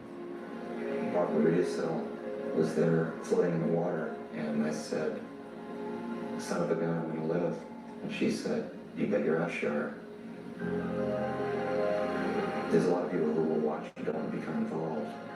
And then there's another half of people out there who want to help and will go way out of their way and risk life and limb to help others and save them. If they hadn't shown up, I wouldn't be here. No doubt in my mind. I wouldn't last another 5 minutes out there.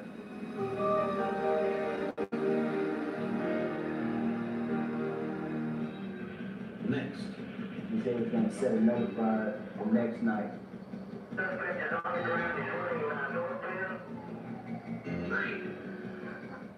Hi, have you ever heard of Beachbody On Demand? Hold on a second. Here and pie is...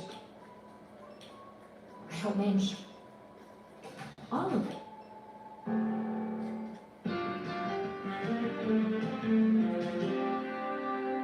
On January 29th, 1989, the 911 system in Houston received a very different kind of call, a taunting challenge from an anonymous caller.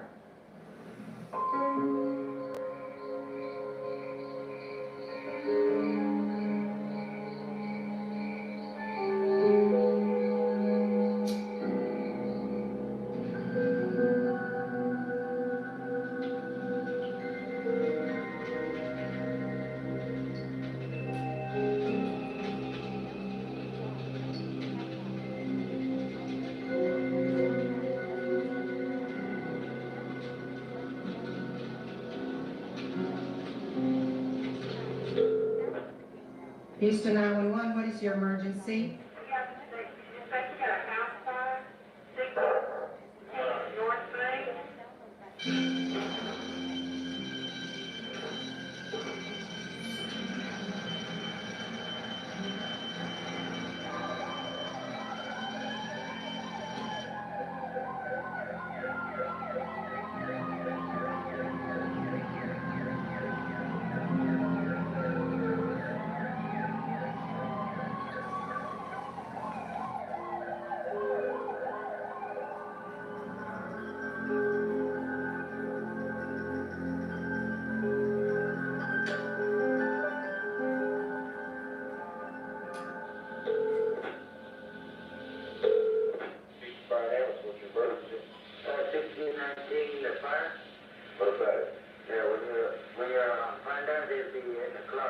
where it started at. How you know? I started. You started? Yeah. I don't believe that. I don't believe it. It's on for a couple months. There's gonna be some more. Yeah. How many you gonna sell? At Central Fire Dispatch, the first call from the arsonist came into John Musakia. So you're not going to give me your name, are you? They can't start so far. Do what? It's gonna be torches from now on. They're gonna be torches? Torches. Torches? You'll not hear from me again. Okay? Well, they're running away yet. In the beginning, my mind was saying, keep him on the phone as long as you can, and notify arson investigators that someone called in about setting the fire. First, I thought it was either a nut or a prankster or whatever, but then he called back. Houston Fire, now, what is your emergency? Torch? Are you the torch? What did you want to tell me? It's gonna happen again? Okay. The whole house gonna go down. I don't believe he knew that the address and the phone number where it was calling from was coming on the screen. Motion to the guy that was next to me to call the police. But you what? I mean, no, that's not real. Hold on. Hey.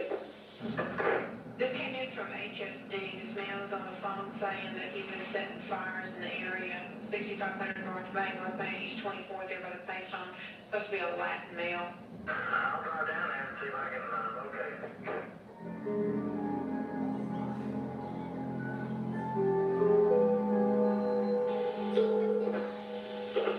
Houston Fire, now, Miss West, your emergency. Now, this is that torch called earlier. What did you torch earlier? Torch the house earlier. Why did you do that? Put a flip. Just like doing it? By the time the third call came in, all the dispatchers had been warned about the arsonist. His location was immediately passed to Chief Larry Smith, who alerted the police. This guy that called set the house on fire. He's calling from 5824 North Main, and we got him on the phone from it. He's calling in on 911. 5824 North Main? Yeah. Dispatcher Kenneth Bankhead tried to keep the arsonist on the line long enough for the police to get to him. So what you gonna torch next? He said he was going to set another fire the next night. It sounded like he really enjoyed setting fires and seeing whatever he set on fire burn. It's like he was getting kicks out of it. What you gonna torch next? I told him later on. Well, what you gonna set on next, man? So, hey, I want to shake around the road with you. On the other side of town. On the other side of town? Yeah. Stand by.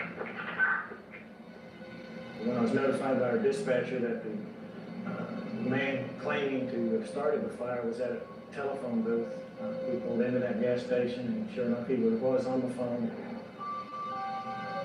Good afternoon, one. He's gonna be a Latin American male. He's got a blue jacket or blue windbreaker type jacket, kind of white t-shirt, blue jeans. That's gonna be a Latin blue jacket, white t-shirt, blue jeans. What you got to do on Friday tomorrow? Hey, I want to be looking out for it. Hello? Is this something?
He's in the lot.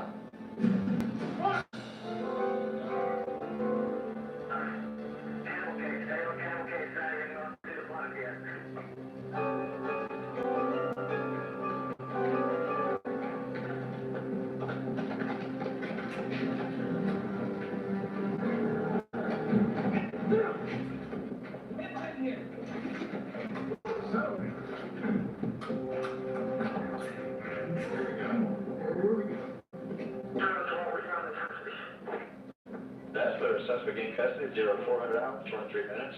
Good job, Dylan. I was just happy that I was able to keep him on the line long enough in order to have the proper authorities to make it to that location in order to apprehend him so he wouldn't go out and hurt someone.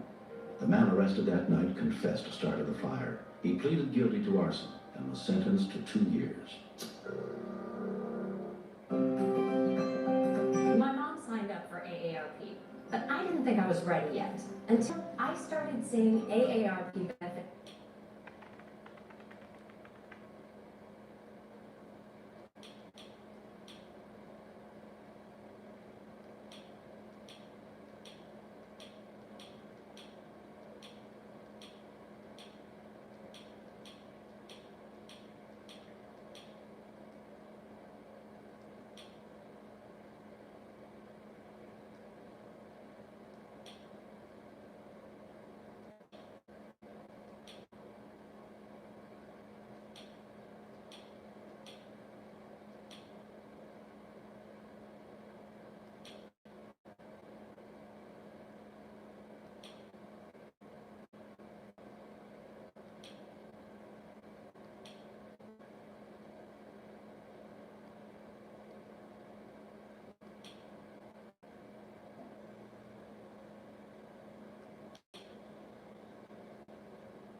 And as a free gift, we'll include this insulated trunk organizer. So don't miss this chance to save 25% and get 1 year for just $12.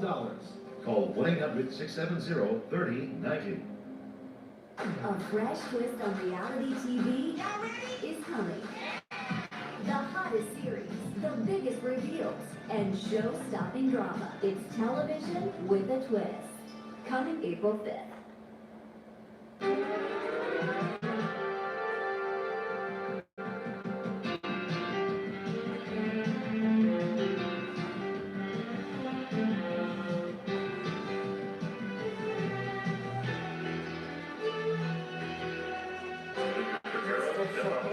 Step out car, please. First responders jump into action. Rescue 911 next. This is 911. Do you have an emergency? Today on Rescue 911, a high-stakes holdup. This is a holdup. WFAA 8.3 Dallas, Texas. Sends terror through a small town. Be there as medics assist the wounded and officers hit the street in search of the armed felons. Plus, I was just trying to be brave and not panic. a girl risks everything to save her brothers and sisters from their burning home. On Rescue 911.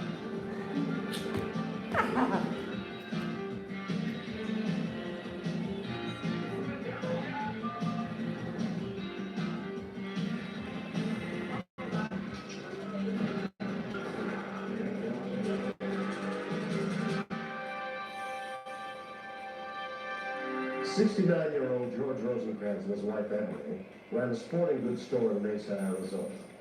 The family-owned business has been an important part of their lives for almost 15 years. But all that changed on December 21st, 1991.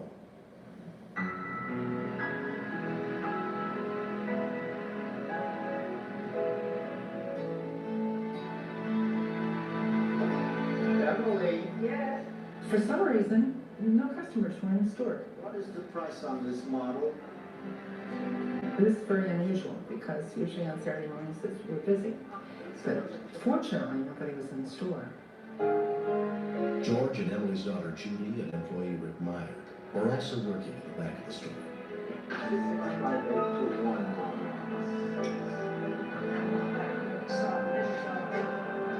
Here it is, 239. Thank you, Emily. Can I help you? This is a holdup. You gotta be kidding.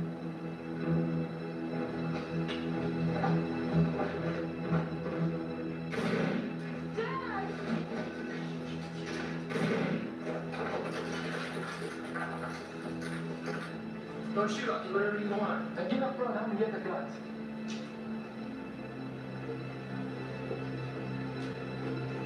Come on!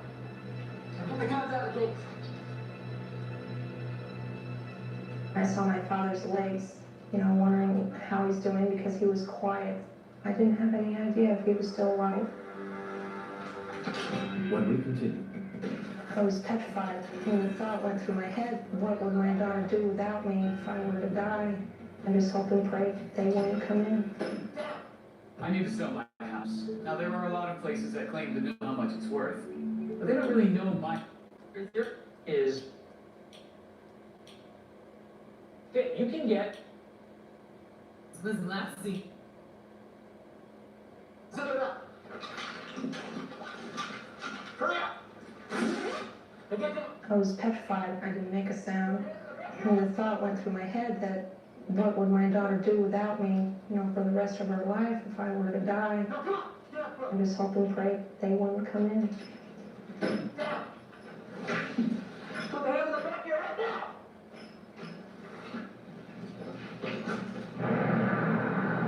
On that Saturday morning, Bob Ramsey was doing errands. Just by coincidence, I passed the sporting goods store when these three guys ran out of the store with monkey masks on, carrying rifles and pistols. I knew right away what was happening.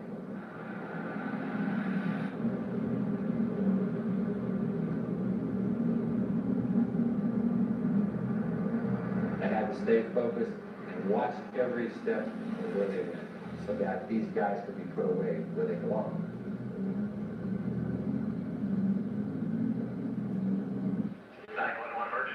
At 10:32 a.m., a call for help came in to Mesa Police Dispatcher Gary Moulton. Stay on the line with me. Okay. Okay, they had a gun in, ma'am?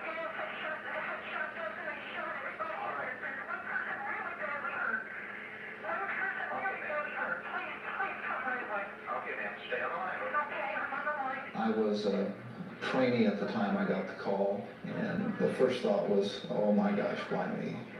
Why not one of the more experienced dispatchers? Where was this person shot, ma'am? I don't know. Where's he shot? Where's he shot? Shot in the back. Shot in the back. They just left. They had shotguns and they fired. Okay, ma'am. They're shooting all over the place. All right, ma'am. Ma'am, I've got the police and firemen coming. Oh, thank God.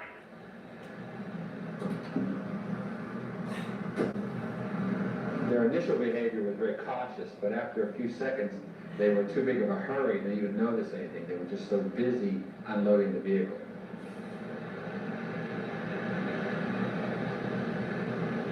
I decided to go back to the store because I didn't have access to a telephone. As police officers began their investigation, the Mesa Fire Department arrived, led by paramedic Arnold Corneo. That was a pretty serious wound. Can you hear us? And it looked like it had exited out of his back into about a 3-inch diameter hole, just kind of a blowout type of wound.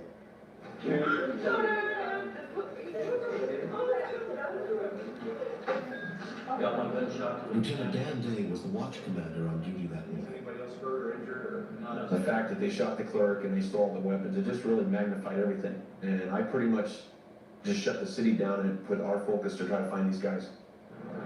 Yeah, we just kind of know where our suspects are. How's that? I saw the three guys going out of the sporting goods store. I just thought he was trying to be helpful and was probably gonna give me some information that maybe I already had. And I'm pretty much being a little bit short with him, what do you need, what can I help you with? He said, well, I know where these guys are. Sure, that's it right there. I saw. Hang on, let's get across here over here.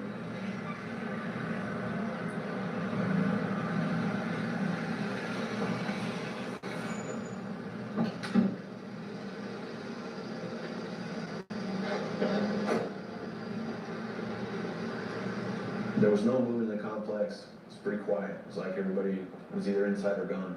So I'm thinking the time it took him to drive back and we're 30 minutes behind, it's just a good chance we're not going to be there. I've got that vehicle 800 South State Road on the inside of the street. Gerald, can you get across the neighborhood and come up on the west side there through the alley?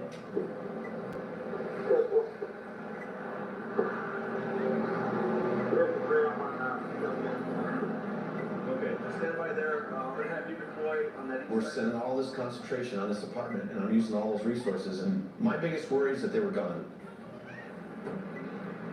Steve, just be real careful. He knows exactly what apartment that's, so just be on the lookout. He still has a shotgun. My plan at that point, once we got secure, we'd just sit on it.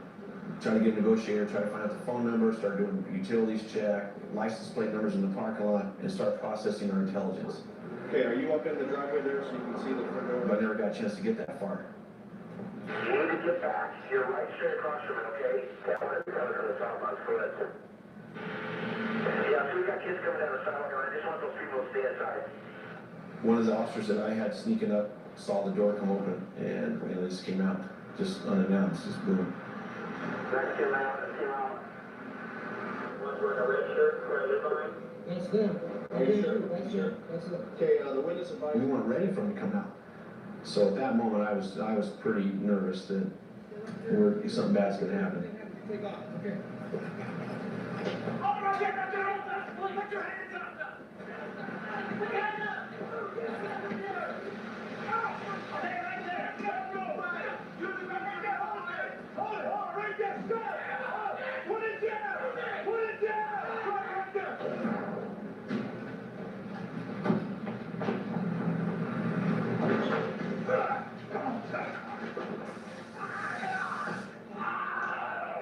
The officer reached over to spray the bad guy, and it squirted me, and immediately I couldn't see and I couldn't breathe. I was out.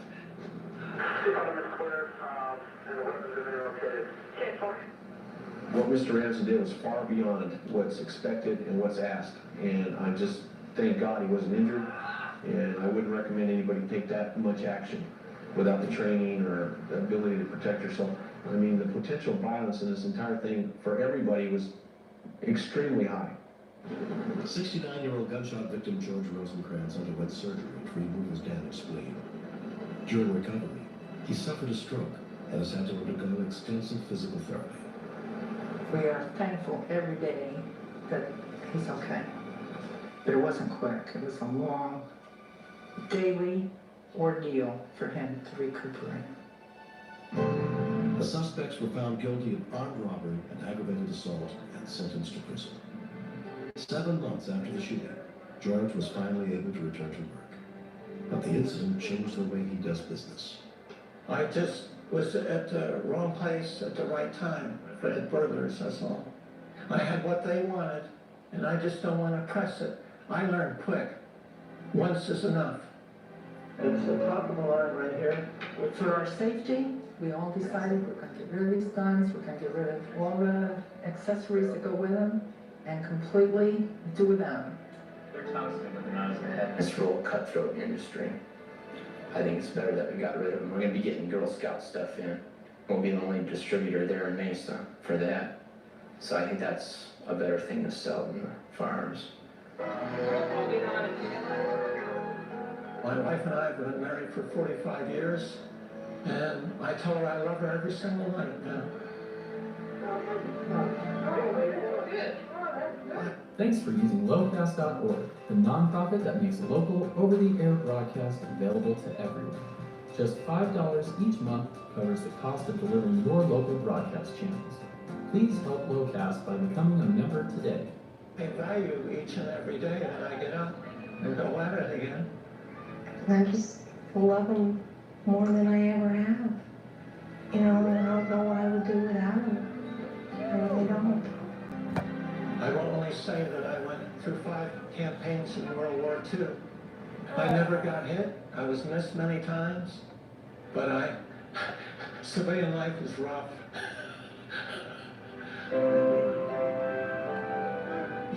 Next. The first thought that I had was that the kids could be in the house. The whole house was ablaze, and I could hear them screaming.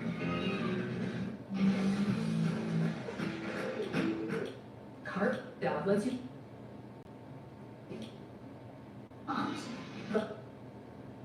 To finding shelter path. 4 younger brothers and sisters, while her mother and father were working on a new by the real thing.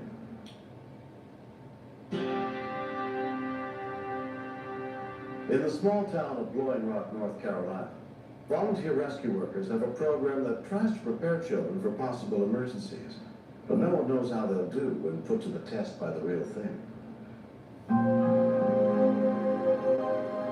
On a cold night 2 weeks before Christmas in 1990, 12-year-old Crystal Darby was babysitting her 4 younger brothers and sisters, while her mother and father were working on a new home just down the road.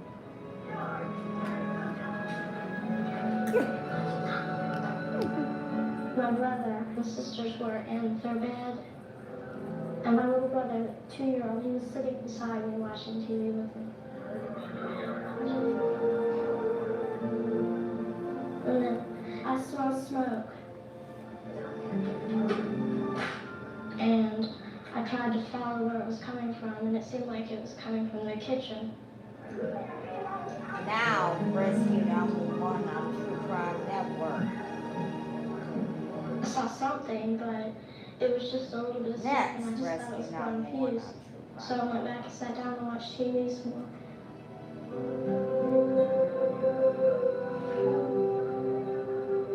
And then I smelled a little bit more smoke, and I thought I better go check this over. I looked, and it was coming out of the cracks of the wall, out of the corners of my dad's bedroom right beside the kitchen. I thought it was something with the cords, the electrical cords. Well, I just walked over to my dad's room, and I saw smoke coming out from under the door. I only looked in there for about 2 seconds and closed it back up, but the door was hot. I shouldn't have opened the door. And then it was dead, the TV. And so I thought, maybe I should call my mom. It wouldn't work. I thought, oh my gosh, the TV's dead, the phone's dead. There was something bad wrong. Wake up!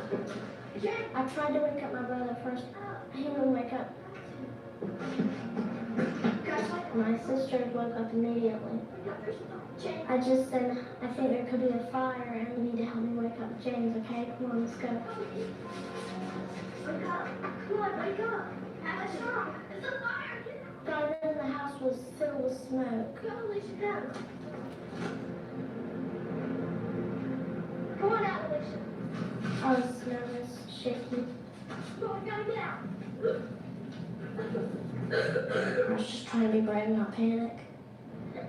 I learned in school that if you're panicky, it's just going to take longer.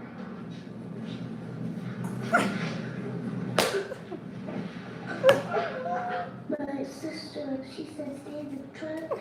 I saw a lot of smoke. It made me feel like crying. I tried to keep a close eye on him. But my brother, James, he ran. I said, James, come on out, Dad isn't here. I heard a thump. I didn't go in after him. I wouldn't take the risk. But I didn't know if he would come out or not. James! James! James, what's that? James! When he came back out, I said, James, don't ever do anything like that to me again. It was scary. I really loved that house. I felt scared it was going to catch on fire.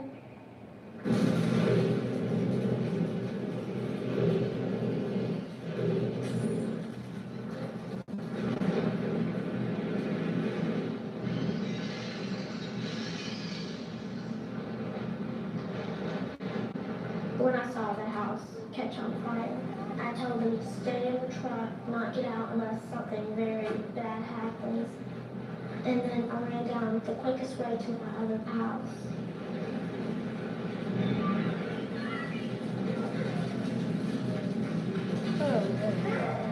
I could still hear them yelling at me not to go.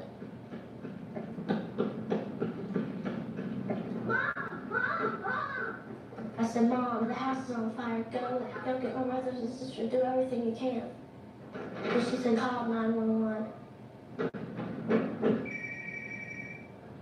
Blowing Rock 911. The first thought that I had was that the kids could be in the house. I didn't see the kids. The 4 children were no longer in the truck. The whole house was ablaze, and when I could hear them screaming, I thought that may be inside burning and screaming. The Blowing Rock Fire Department was immediately dispatched to the scene.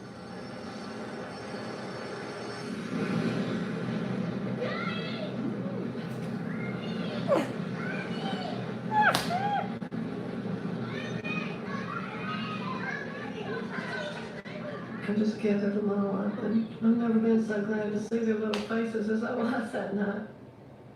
I was just thinking what would have happened if she had come and got me first. Because when I got out there wouldn't have been any way to get them in.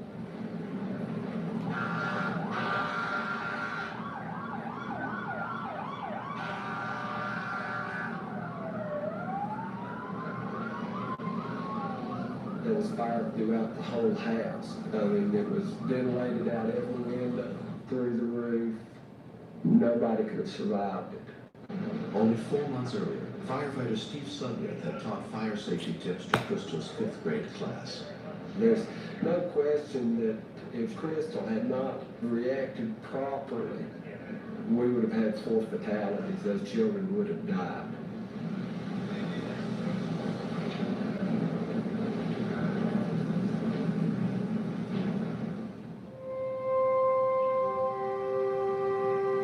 Every year in the small town of Blowing Rock, firefighters volunteer their time to teach fire safety to school children. Good morning. Well, it's that time of year again. It's Fire Prevention Week, and I wanted to see what kind of progress we've made so far. How many of you have... Firefighters Steve Sudworth and Angela Grider had both helped to put out the fire at Crystal's house. I love working with the kids, something I'm good at. If I thought if I could get through to one person, one child, that was worth it.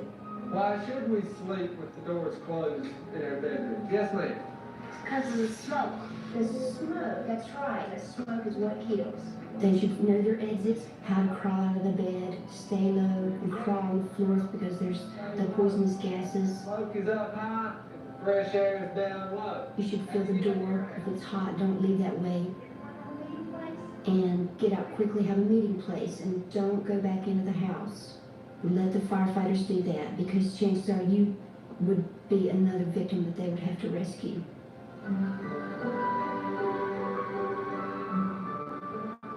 The Chambers family recently got a chance to visit their local fire station. Hey, pull that chain up there just a little bit.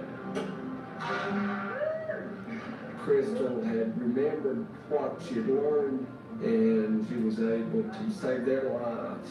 The button right there. Go ahead. You good? I think about how my little boy was asleep in pajamas for a couple of weeks afterwards because he wouldn't sleep in his clothes because he was afraid the house would burn him. And I just remember how thankful I felt that my kids were okay. I know that teaching them to do the right things in situations like that before they happen is what saves their lives. I should have gotten them to crawl out of the house, and I should have crawled myself too. That's what they taught us to do. But I'm just thankful that we made it out alive. When I saw those children, it was just astonishing to know that those 4 lives had been saved because of something we had spent, volunteer time on, knowing that we might have been helpful in that. It was just unbelievable. She could have saved everybody else. If she didn't, we would have been all burned up. I really love my sister.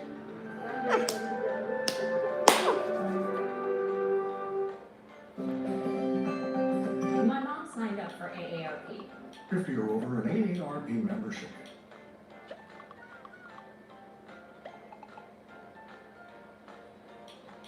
Okay, now I'm going to delete that episode from the DVR. Heavenly Kid, good movie. Okay. Sporting Goods Heist, Sister Saves Siblings.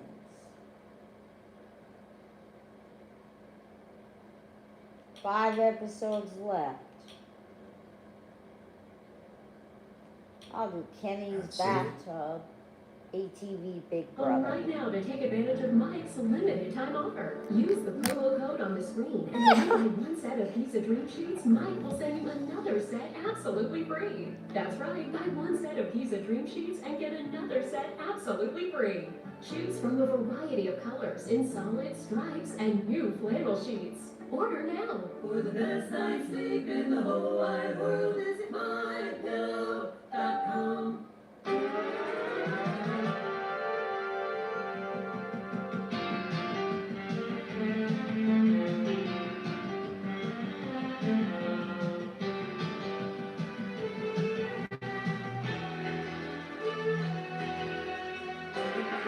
Step out of the car, please. This is 911. Do you have an emergency? Today on Rescue 911, an all-terrain vehicle flips completely out of control. His neck is broke, and this is really, really bad. One wrong move and the boy could be paralyzed. I couldn't do anything for him except pray. Plus, a moment's inattention could cause death. And one call could save a life on Rescue 911.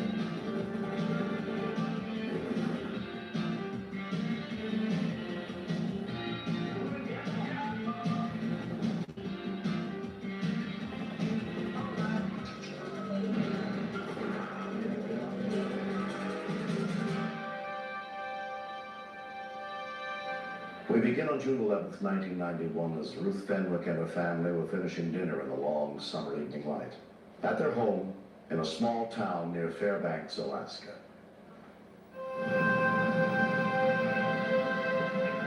The 11-year-old Levi, the youngest of Ruth's 3 sons, had just gotten his first ATV the day before. Levi was, of course, excited because he just got his 3-wheeler and he was playing around with that. I went out to check on the horses. Hey, Tika! Hey, Tika! They both broke loose. So we grab your truck and take off. Jim stayed at the house while his wife and kids went to search for the horses. Ruth took off on foot. Jesse and Roman jumped in Roman's pickup truck and took off. And Levi jumped on the 3-wheeler and took off. We went down to the store, it's half mile down the road, and I was following him on the trail, hiding the 3-wheeler on my truck. I knew that something was going to happen when he was going down the trail that fast. His back end kept on bouncing up.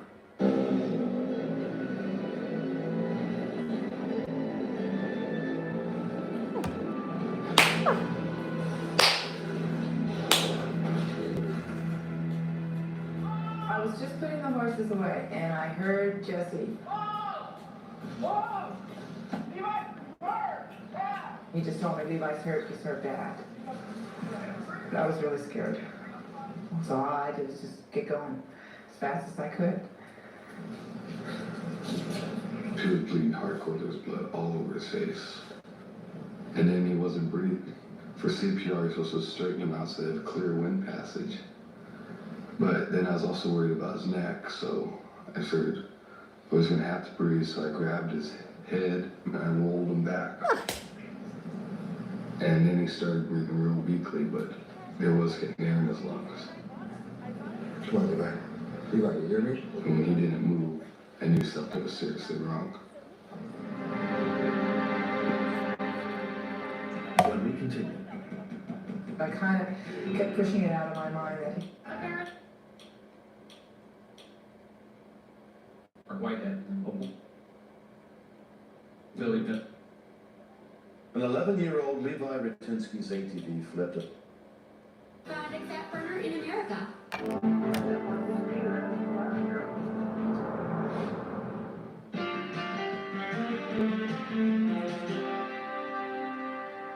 When 11-year-old Levi Ratinsky's ATV flipped and landed on him, he was left unconscious and bleeding on the side of the road. While his older brother Roman tried to keep him alive, their mother ran to tell her husband what had happened.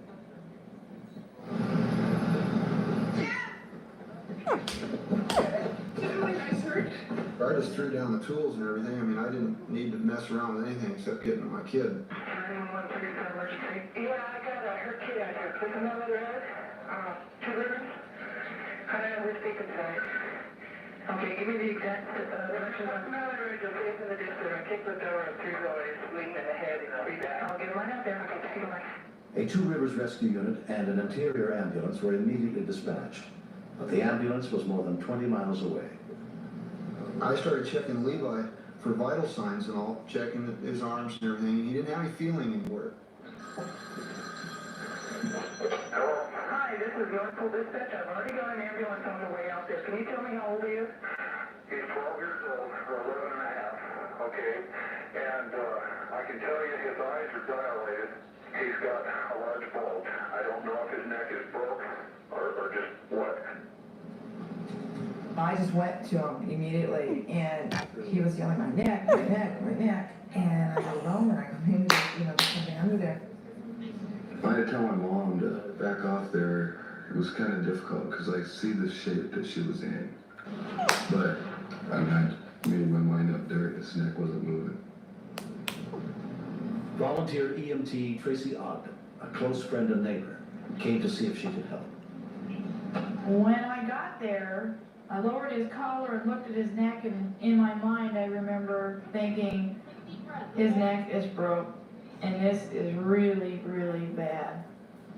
I was afraid that maybe it could even be worse than that. I didn't want to believe that, but I was scared, real scared.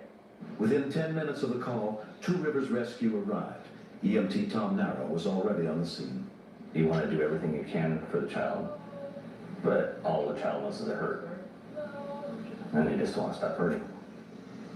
Pediatric calls are probably the most stressful. But a lot of it has to do with the fact that I know what I'd want for my children. Okay. All right. 1, 2, 3, down. All right. I kind of kept pushing it out of my mind that he's not going to make it. I couldn't handle that. I was just helpless. I couldn't do anything for him except pray. I just kind of stood there for a second. And it was actually, it was tears in my eyes, and it kind of shocked me. I didn't know if he was going to live at that point. Levi was transported 35 miles to Fairbanks Memorial Hospital, where he was examined by orthopedic surgeon Ralph Marks. He flipped his 3-wheeler. From the x-rays, we could see that he had torn everything that holds the neck together, and we don't like to say the word if we don't have to, but he's very, very close to death. Dr. Marks was very matter of fact. He didn't try to give us any false hopes. He told us this was very, very serious. This is right down where you live, your spine. He has injured his neck. And they said we're going to have to go in and operate. And they didn't give us any guarantee at all that he was even going to make it off the operating table. Okay, somebody hit the head. He had to be okay. I couldn't accept it. And I didn't want to let him go. I walked with him to the operating room. And I got to the door. It's like the realization that they're taking him off. They wouldn't let me go any further, and I might not ever see him again. After 3 hours of surgery, Levi was transferred to intensive care. During the first couple of days, Levi was in and out of it. He had a lot of questions like, why can't I move yet? And I was able to explain to him how his brother really helped him and how close he came. And he was astounded. He says, my brother saved my life. And he really wanted to see his brother. He was really moved by that. 4 days passed. Levi began to slowly recover. I never realized how much I actually cared for him until this happened. Because I've never had anybody that close to me go something that serious. Life ain't a game, and you kind of got to take things seriously because it's too fragile. And it ain't like you get a second chance at it. It took real knowledge on Roman's part to try to calm his brother down, to hold his brother's head still. They were really on the edge of the cliff. And what Roman did saved Levi's life. Levi is very fortunate to have gotten the good result he did. Most people don't. And in my opinion, the prevention of the problem is so much better than relying on luck. And the prevention of the problem here was don't ride three-wheelers. 1 month after the accident, Levi surprised everyone by being able to walk out of the hospital. I got my feeling stuff back, but I'm just weak. That's getting better rapidly. I just want to thank Mom and Dad. You saved my life. I'm really thankful. They're brothers and they fight like cats and dogs, but this brought some real closeness between these guys that'll last a lifetime.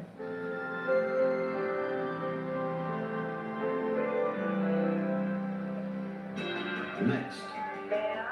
I couldn't understand her. She was just highly emotional, totally hysterical. Said your baby is what? Drowning? Yes. Is he breathing at all? Okay, the second segment is Kenny's bathtub, and the first segment was ATV Big Brother.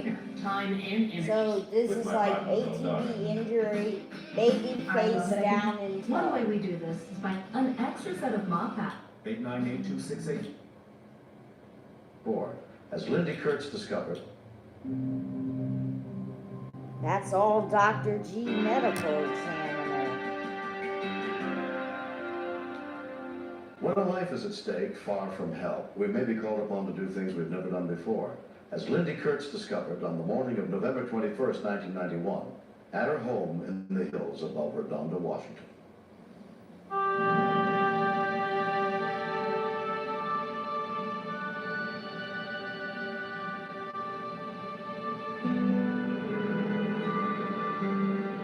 That day was my wedding anniversary, and we were looking forward to going out to dinner that night and celebrating.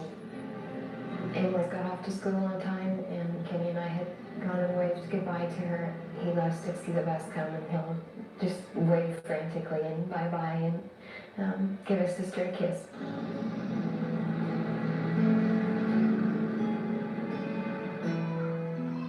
I begin every morning about the same time, and Kenny loves to play in his bath.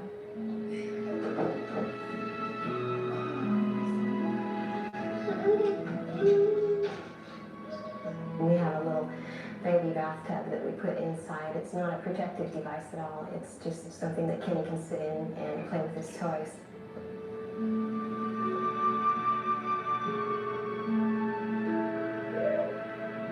And I heard a truck coming up the driveway.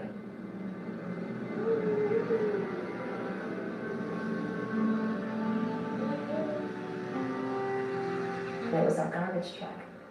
So we had been there close to a month, and for some reason there had not been garbage pickup. Is there a problem? He said they had trouble locating us, but now they had the address and he would be our garbage man. Okay, great. Thank you.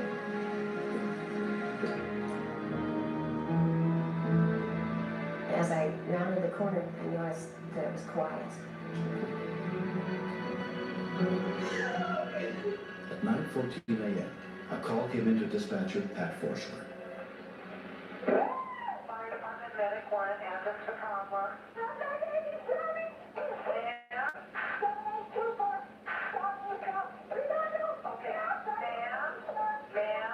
I couldn't understand her. She was just highly emotional, totally hysterical. Ma'am, calm down. You said your baby is what? Drowning? Did you get him out of the bathtub?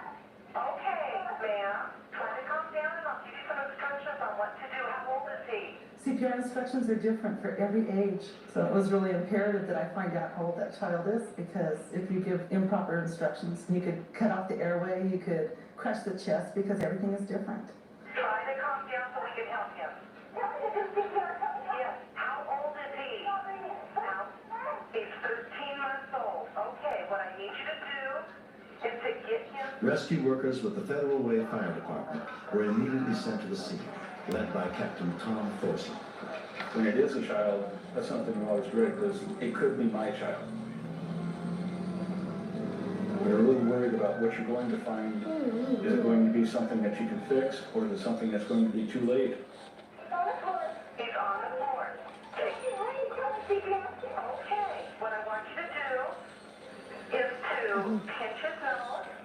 want you to put your mouth completely over his mouth. Give him 2 quick breaths, ma'am. Give him 2 quick breaths and see if the chest rises and falls.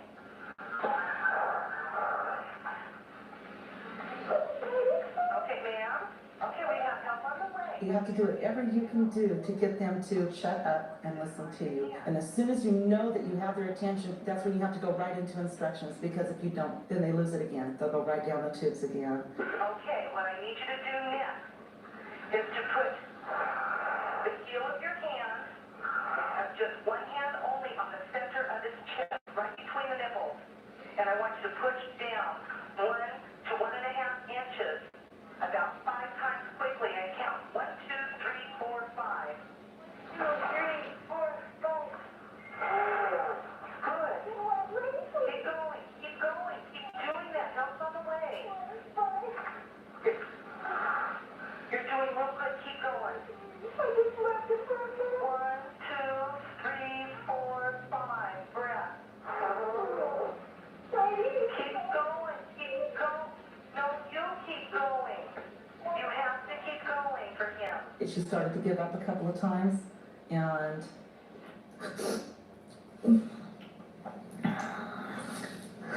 I had to get her to continue, because if she didn't continue, then it was over. Is his chest still rising? Okay, good. Turn his head to the side and let the water come out. We want the water to get out of there. Stop the compressions and stop the breath. Turn him to the side. Is he coughing? No. Is the water coming out? When the water started coming out of Kenny's mouth and nose, I thought that might mean that he was already dead. And I was thinking about,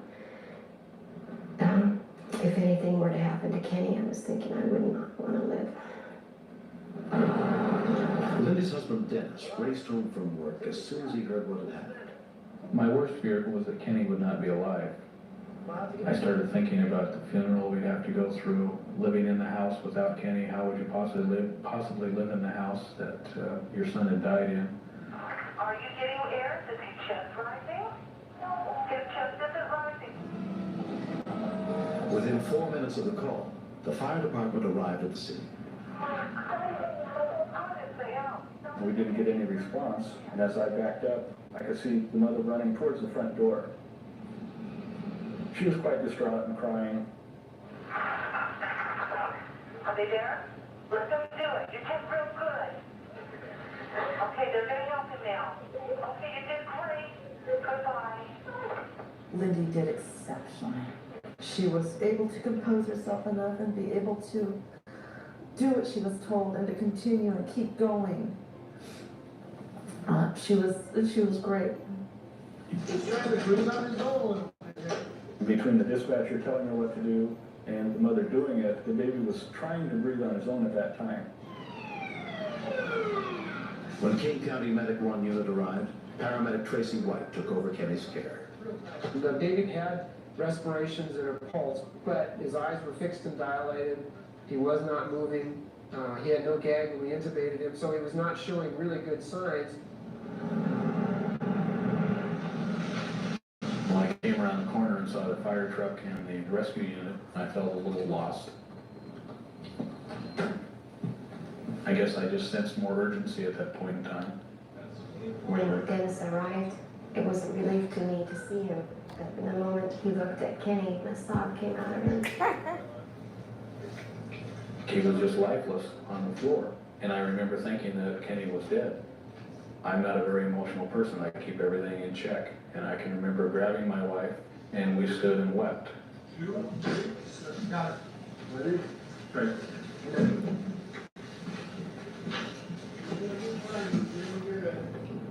The 13-month-old Kenny was taken by air ambulance to the nearest trauma center.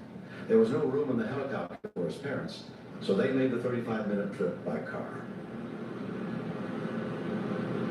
I had my fists clenched and kept hitting my legs thinking, how could this happen? How could I leave him for a moment? I told Dennis, if anything happened to my son, I love him so much. He's so precious. The little boy was admitted to the Children's Hospital and Medical Center under the care of Dr. Dina Brownstein. You can't always tell right away how seriously they've been injured. Children don't tolerate low blood oxygen levels as well as adults. And when they are deprived of oxygen, they very quickly have organ damage, perhaps the most important organ being the brain. When Kenny was transferred to ICU, he wasn't breathing on his own. His future was uncertain. We didn't know if he was going to have brain damage. We didn't know if he was going to live at that point in time. We didn't know anything, and so we began to watch. Dennis and I stayed with Kenny all day. They allowed us to hold Kenny's hand and talk to him and sing to him. Approximately 9:30 at night, I was standing by Kenny's bedside and Kenny woke up. And he sat right up and he started talking to us, Dad and Mama. And it was the most precious moment. To know that our baby was going to be all right. Within 24 hours, Kenny was released from the hospital without any sign of permanent injury. If you have an infant, you cannot leave them alone, not even for a moment. Don't become distracted by the telephone or by any other thing to take you away. In just a matter of a few moments, I could have lost my baby. We're very thankful for everybody that was involved, from Pat, the operator at 911, to the firemen that made it here, and the paramedics.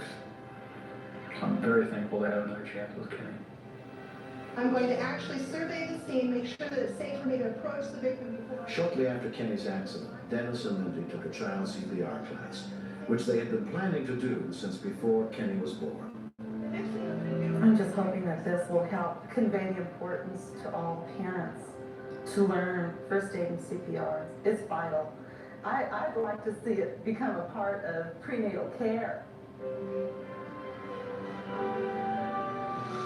CPR is something that everyone should learn and everyone should know. You might not think you'd ever be in a situation where you need to use it, but you never know.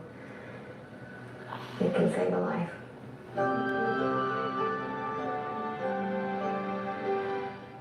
A fresh twist on reality TV is coming. The hottest series, the biggest reveals, and show-stopping. Senator next on True Crime Network.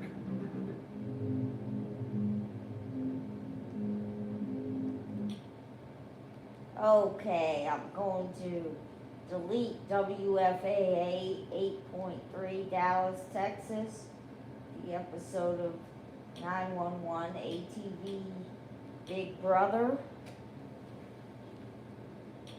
Let's see. And Kenny's bathtub.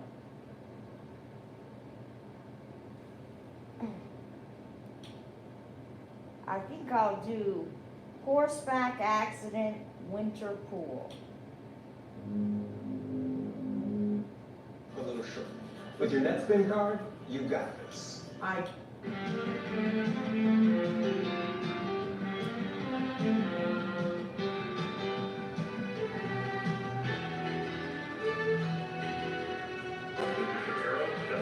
Carol, step out of the car, please. Meow. What's that? Today on Rescue 911, a dangerous ride. There was mud everywhere. Rescue units fight the clock as a community pulls together to save a fallen horseman. Then, a little boy, out of sight for just a moment, Something was out of the ordinary. plunges into an open pool. I thought he was dead. Be there as paramedics and police race to the scene and confront the challenge to save his life on Rescue 911.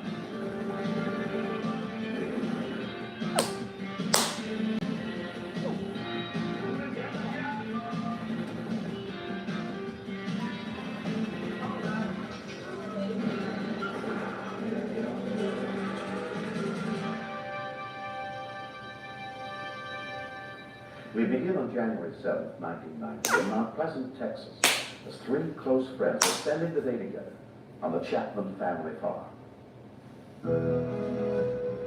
Now, Rescue 911 on True Crime Network.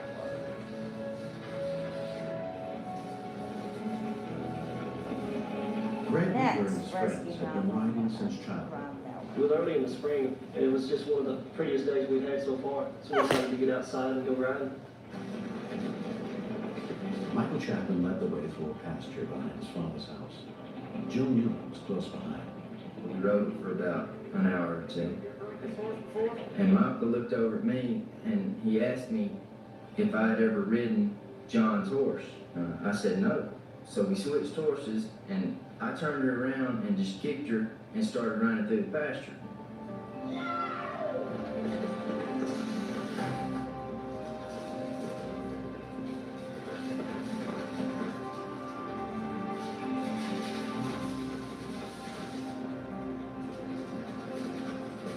I saw it go and hit the tree before he ever did, and I opened my mouth to scream, and it was too late. And it looked as if Michael's horse didn't see the tree until it was too late. At that time, it swerved to the right and threw Michael to the left and into the tree. But there was so much blood coming out of his nose and mouth, I couldn't tell if he was breathing or not. I knew a little bit about first aid, and I knew that if all that blood went down in his lungs, he wouldn't have a chance. So that's why I rode him back over and tried to pick him up where he would start coughing that blood up. And when I got him turned over and had him picked up, he started coughing. Then I knew that he was still alive. And the next thing I know, I see my horse and Michael's horse just run past me without any riders on them. What happened? You hit the tree, man. Look. There was blood everywhere. And I looked up at the tree, and that's the tree is what I remember most about the whole situation. It looked like a bear. It reached up there and just took a hunk out of it from where his head hit. When we continued, When I got out there, I just felt just everything just left me. It looked like there was no way possible that he could make it.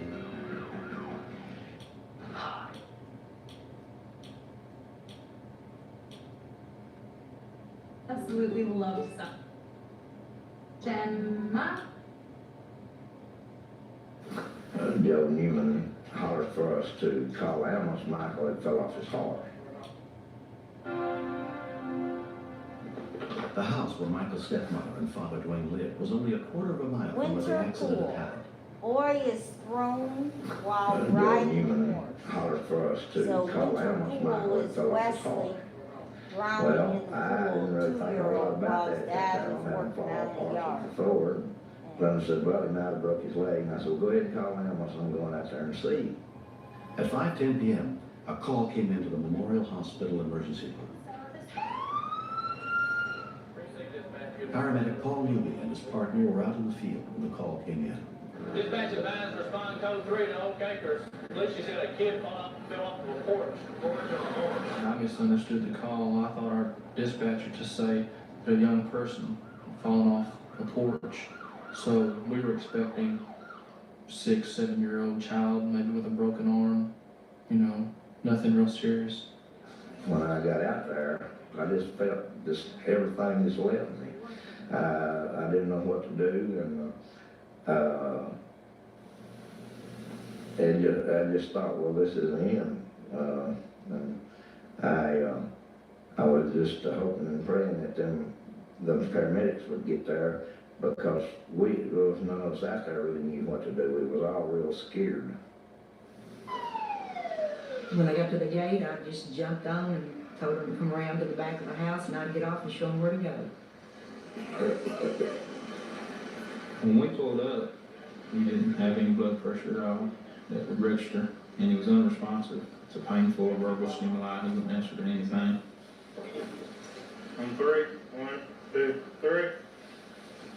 Blood was pooling in the back of his throat, and he could possibly aspirate and essentially drown in his own blood.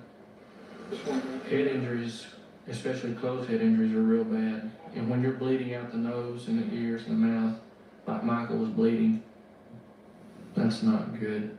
They usually don't make it. It looked like there was no way possible that he could make it. He was grasping for various like that, you know, he wasn't going to get the next one. And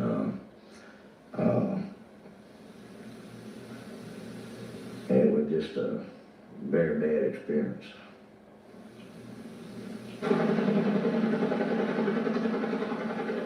Michael's severe head injury needed specialized treatment.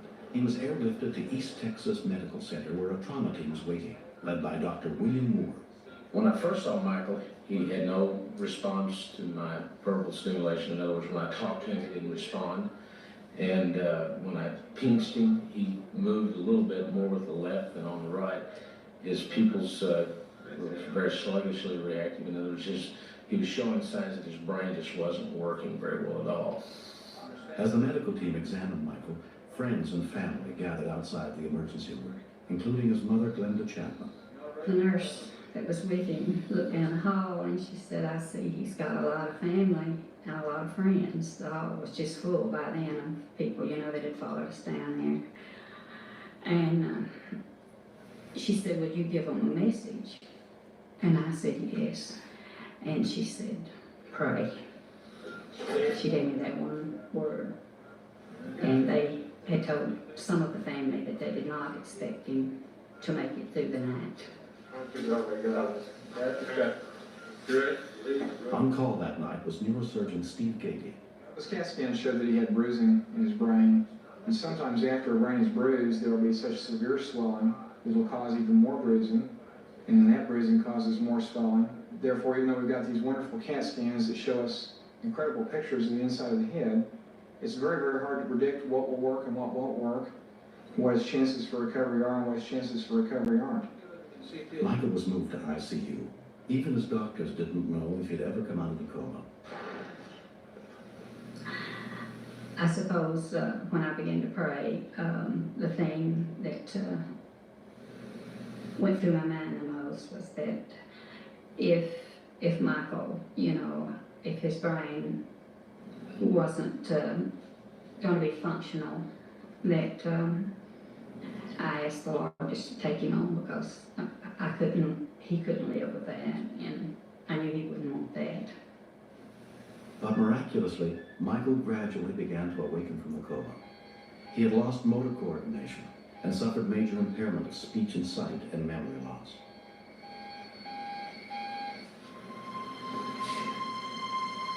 Five months after the accident, Michael is still undergoing an intensive rehabilitation program under the guidance of Dr. Mark Race. Teaching someone how to dress themselves again, or how to comb their hair, or how to wash their hands, or do the activities of daily living. We attributed his recovery to all of these types of therapies and his own will to get better. Now, let's say you walk on. We never gave up. When the doctor would say, I'm not sure about Michael's vision, or I'm not, you know, really sure about his walking and this, that, and the other, you know, we'd say, well, he's gonna walk. He's gonna walk, and he's gonna see. Well, we thank you for the things he was to the reason that Michael is where he's at today and how he's recovered so fast is that he just never quit. The only thing Michael can see himself is as how Michael was before it happened. And until he gets to that point, I don't think he's going to accept anything else.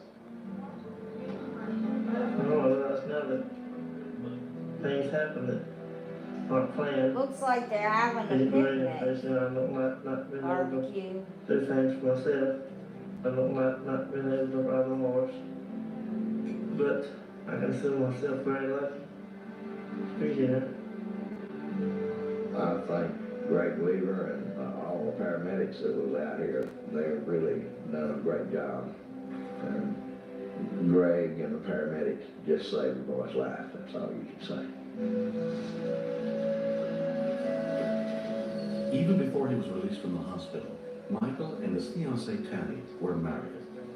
It was hard not knowing what was going to happen, but it didn't matter. I was going to stand by him no matter what he turned out like. Michael today, he's improved so much in the length of time since his accident. He loves life, and he wants to get back on that horse. Looks like Michael's wife Tammy is And he's pregnant. optimistic that this is going to happen. On August 24th, 1990, a daughter, Jessica Brooke, was born to Michael and Tammy Chapman. Michael and Tammy Chapman had a baby on August 4th, 1990. That baby's grown up today by now.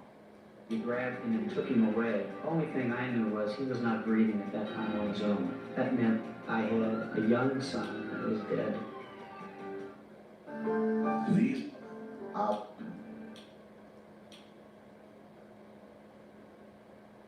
And so I needed to find you qualified. Opt. I mean, by ready to help. I'm gonna have my cup. #1 tax resolution firm. For tax help you need, for tax help you can trust, call. In Claremont, California, September 24th, 1989 began as just another quiet Sunday for Jerry Gavinish and his 3 children. My wife Diane is a flight attendant for a major airline. And I was playing Mr. Mom, which I do on the weekends. We had just finished breakfast and other. Rescue 911 is on next at 9 a.m. and then Dr. G Medical. In Claremont, California, September 24th, 1989 began as just another quiet Sunday for Jerry Gavinish and Wes his 3 must children. have been born My in wife Diane 87 is a flight attendant for a major airline. And I was playing Mr. Mom, which I do on the weekends. We had just finished breakfast. And generally on Sunday morning we'll do a little yard work. We went outside and Wesley was out in the backyard playing on the slides. Also riding his bike, making a little bit of noise. And girls were in their rooms playing at that time. We have a hose that's out in the pool area. He's doing I yard pulled the hose work out into the on backyard so that I could water some plants that I had just planted. And I left the gate open.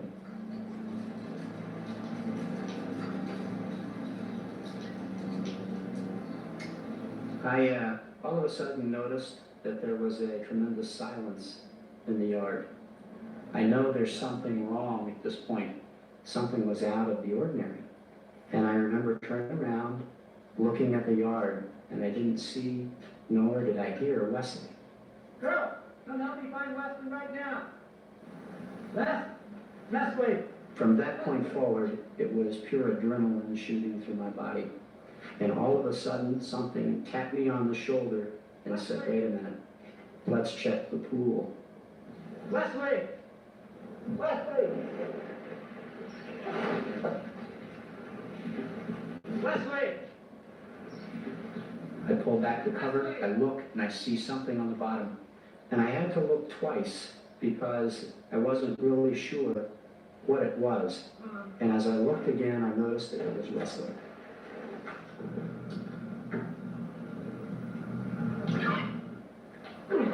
The next thing I know, I'm on the side of the pool, shaking him. But he's lifeless, totally lifeless. Then I knew it was time to administer CPR. Come on, buddy! Come on, Wes! Come on, Wes! I remember my youngest daughter, Katie. She said, Wesley, don't die. After that, Julie came running out and she said, Dad, should I call 911? Oh, come on, buddy. I thought, oh my gosh, this is actually real. Because I didn't think it was real until then. I thought it was just a bad dream. But I just remembered what I was supposed to do, and I did it.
because I have two of my own, and they're very precious.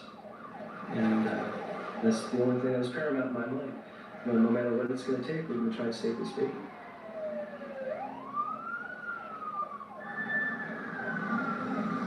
Within seconds, the police located the house. The little girls did an excellent job by helping us out. They just wanted to make sure that their baby brother got help. So I take off, leave my car running, lights going, but at that point I really didn't care. What I have is a potential 2-year-old drowning victim, and we want to save his life. I didn't know if my son was alive or dead at the time. I thought he was dead, to be honest with you. And I just had to pray to God that he would live. Sergeant Mellon immediately took over giving CPR to Wesley. I saw my partner come up, and I picked up Wesley, and I said, let's go. When they finally grabbed him and took him away, the only thing I knew was he was not breathing at that time on his own. To me, that meant I had a son that was dead, a young son that was dead. Fred's driving as fast as he can, without crashing the car, and I was giving Wesley the respirations as we're going down the street, code 3, and I'm yelling at him, come on, breathe. It was very important to me, and we had to save this child. I give him a couple more breaths, and then I look up and I see the fire department coming.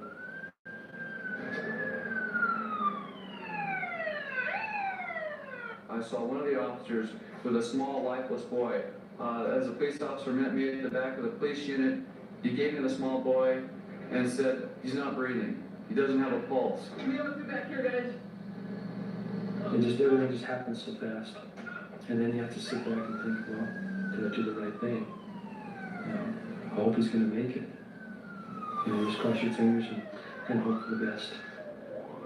Paramedic Prancevic kept trying to revive the boy. We were traveling at a high rate of speed. I remember going around corners, sliding from one side of the police car to the other, with a small child in my arms trying to do mouth-to-mouth and CPR. And while I was working on that boy, thinking of my own 2 boys, it was all I wanted to do was to save that boy's life. About a half a mile from the hospital, I noticed the small boy had what we term agonal respiration. He gasped for air. It was a good sign. All I could remember saying was, come on, boy, let's go. Let's start breathing. You can do it. Come on, buddy. Breathe.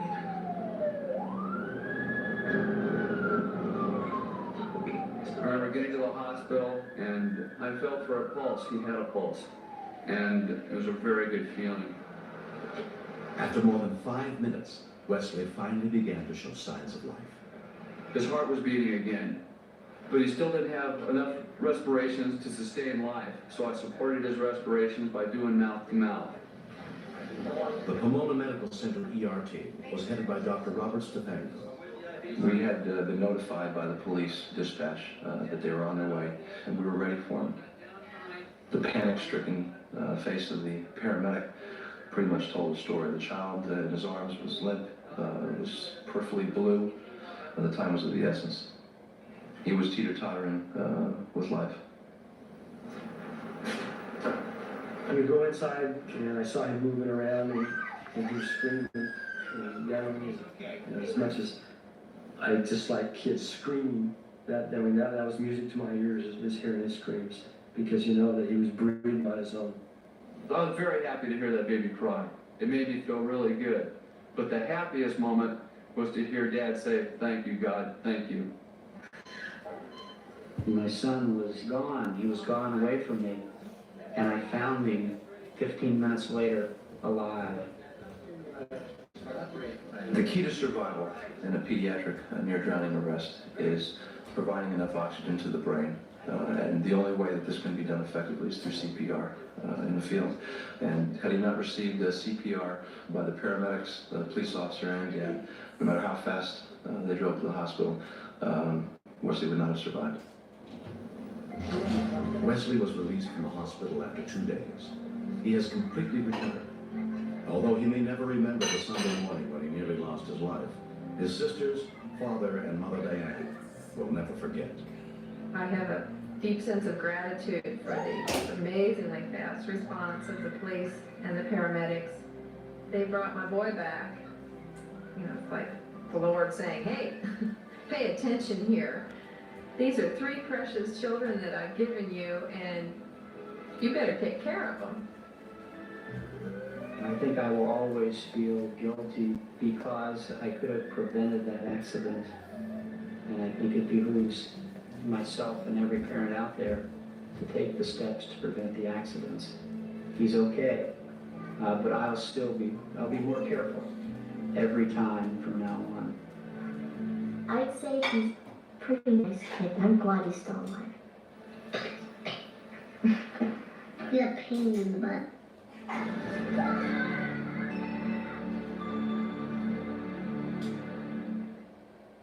A fresh twist on reality TV is coming.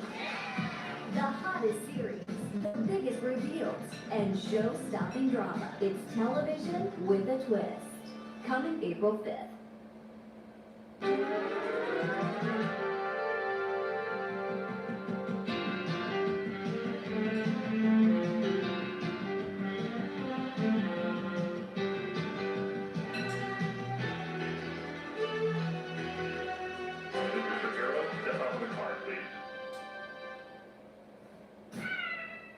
First responders jump into action. Rescue 911 next. This is 911. Do you have an emergency? Today on Rescue 911, a family in terror. My son is armed and dangerous. We know where he is. As a mentally distraught man stalks his loved ones, leaving one victim wounded and officers with only one choice. Plus, He must have been going about 60 miles an hour. a hang glider violently crashes, I thought Dable was gone. sending a rescue squad off-road on Rescue 911.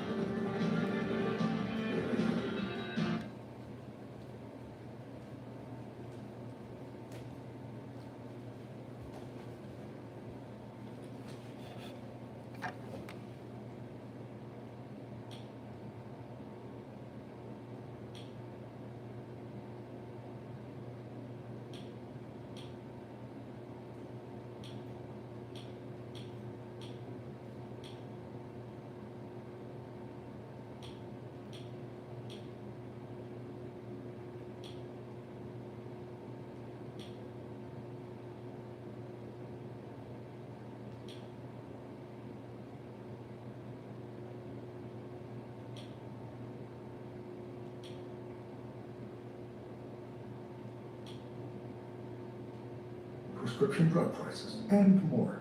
Now I'm proud to be an AARP member. I feel smarter. I guess I get it from my mom. Joint.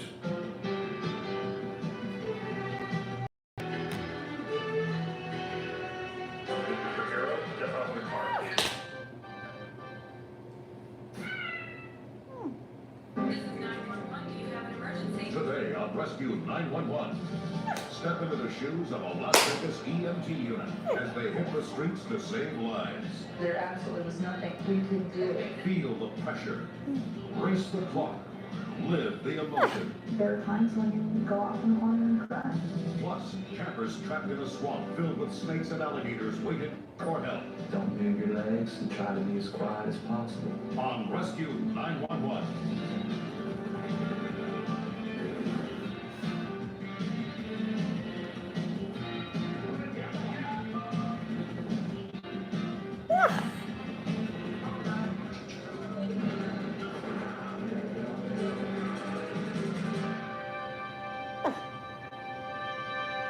In recent years, more and more women have become involved in emergency medicine, where split-second decisions often mean the difference between life and death.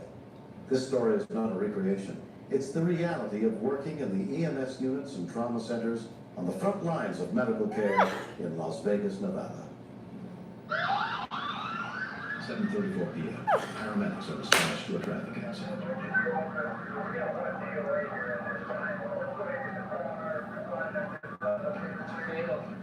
We got some information over the radio that this was a 3-victim accident, and one of the victims was dead at the scene.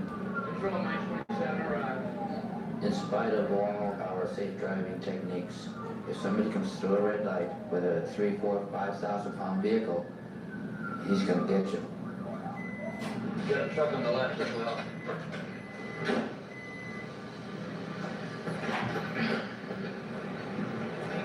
What kind of help you need here? This fellow in the gold and white pickup truck came through the red light.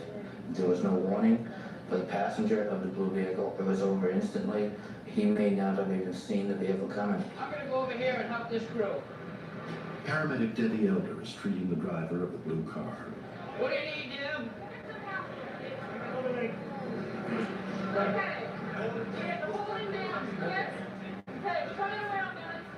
Looking at the damage of the vehicle, which was incredibly severe, there was no passenger side left, there was no back seat. Everybody hold on to it. All that there was a driver compartment, and that was pretty mangled. If we've got an accident that's bad enough that we've got one person that's dead already, then we've probably got a critically injured patient. If he was not indeed wearing a seatbelt and he clips that steering wheel, it's not uncommon to have a dissected aorta, which you bleed out in a matter of a couple, 3 minutes, and that's that. Marcus Jackson, the 20-year-old victim who was driving the blue car, is transported to University Medical Center where he is treated by trauma team doctor Christine Doyle. Stop the IVs. Stop the IVs. Put it on there. Okay, it's coming right out of here.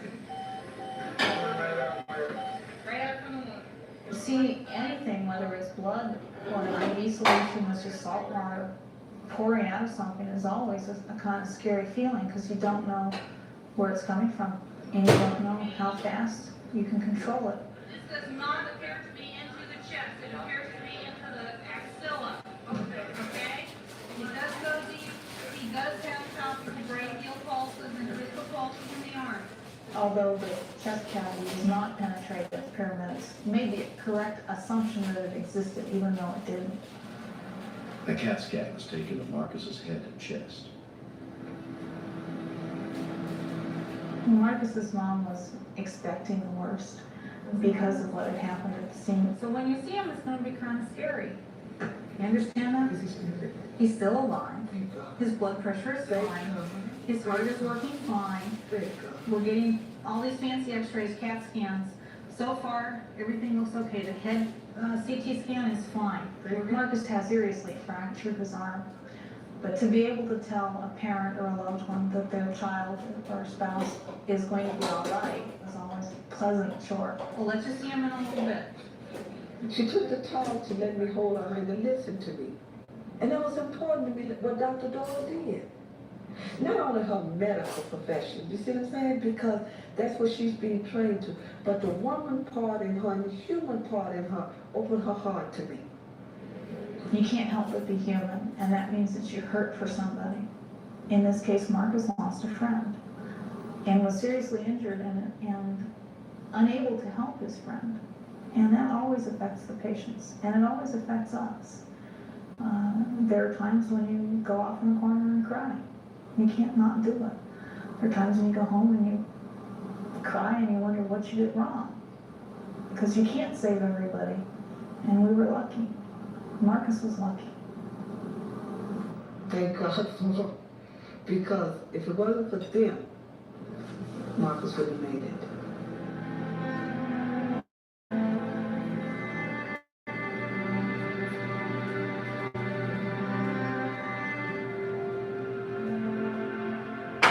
The driver of the pickup truck suffered only minor injuries. He was convicted of driving under the influence and sentenced to 12 years in prison. But nothing can ever make up for the loss of Marcus's best friend, 19-year-old Lamont Jameson, who was killed in the accident. You don't have to be a special kind of person to be hit by a drunk driver. Damn near anybody, when it happens close to home, that's when it really sets in. When you just sit and think about it, you be like, man, Lamont is dead, you know, and a drunk driver took his life. Think about the person you could be killing if you choose to take on a responsibility of using drugs and alcohol and driving after you do so. Was it worth it?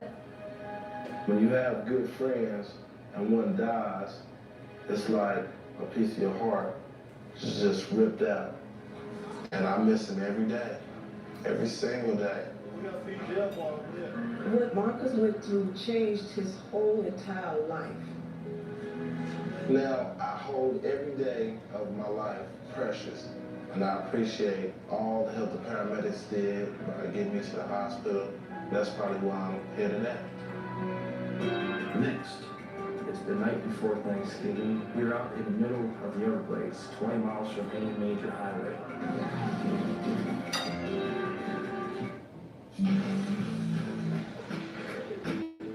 The 2-in-1 Bissell Spinwave Wet and Dry Robotic Vacuum is a revolutionary automatic machine that can vacuum or mop your floors. The Bissell in dry.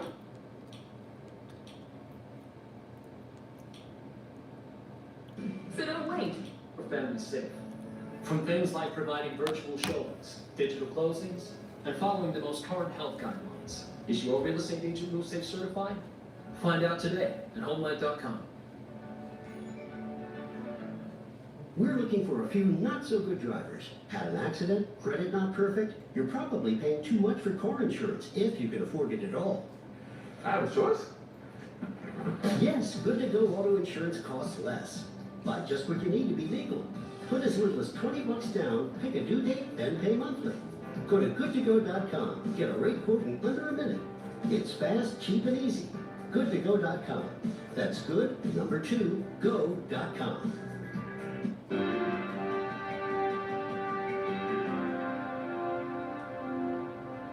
On November 21st, 1990, in North Lauderdale, Florida, Dable Black returned home from a bar around 11 p.m. to tell his wife he was going fishing with a couple of friends. He picked up some beer and snacks and headed for the Everglades.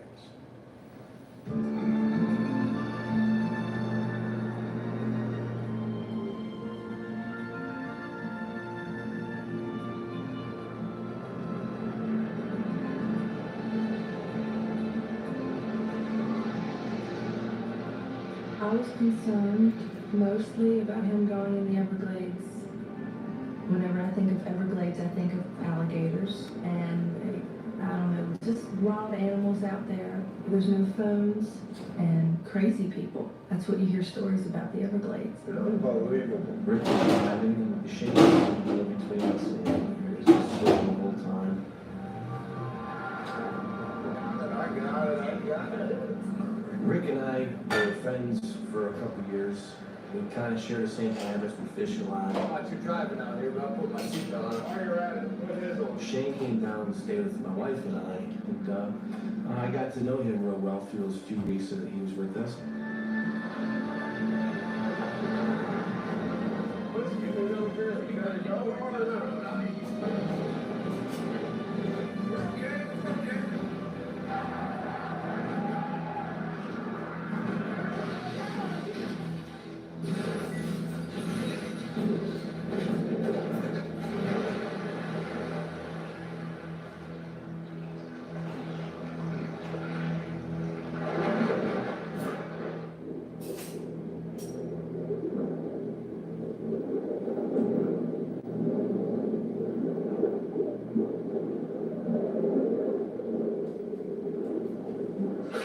As soon as I got to the top of the water, I took a big gasp of air and I went back down after my buddies.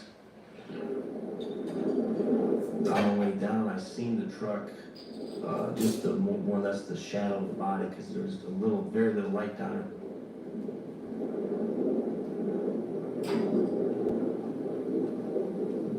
Shane had a rude awakening from this water gushing in. He was just all of a sudden woke up and he was on the bottom of the canal.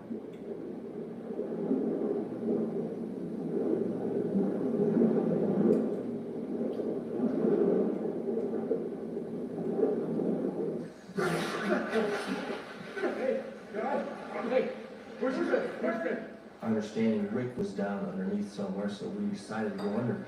At that point, I felt a nudge in my back.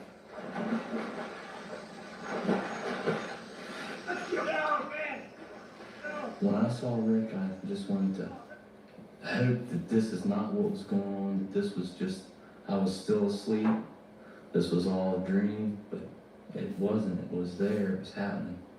And it scared me to death. I was yelling from the top of my lungs at him to wake up, and he wasn't moving. We had no idea if he had broken bones, busted spine, so we knew we had to move him as least as possible. As soon as my eyes adjusted, I seen blood coming from his left ear.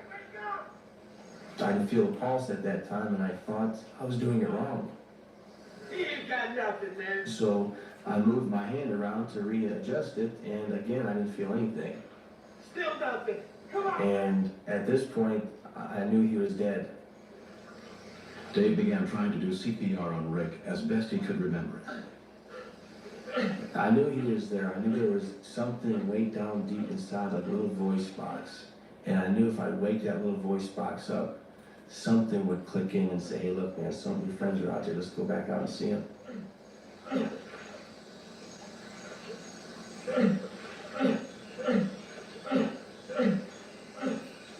There it goes. Come on, Randy. Come on, man. And he started choking, at which time he come around with a pulse and started breathing and grunting and showing lots of pain. It was approximately maybe 10 till 2. It's the night before Thanksgiving, no hunters, no campers. We were out in the middle of the Everglades, 20 miles from any major highway. So I told Shane, I'm going to run for help, and I told him if he runs into any complications with Rick, just please do what I did and just try and keep him going.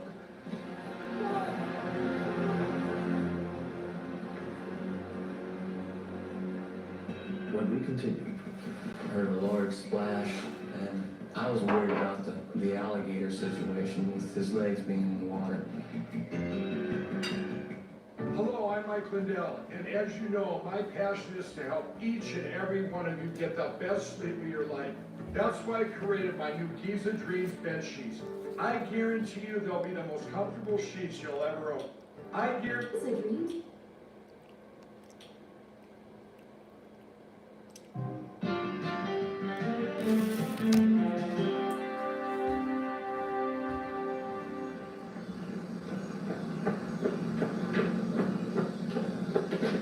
I took off my boots because they were weighing me down, and I just set them down in the middle of the road just in case I didn't make it back, or just in case somebody came back there and could have flagged or seen Shane and Rick laying over there. I'll be back, wait, couple hours. The water in that area contains quite a bit of snakes and alligators, crocodiles. And I was worried about the alligator situation with his legs being in the water. I seen a glow of light coming in one direction, and I decided to go that way because that was probably Fort Lauderdale.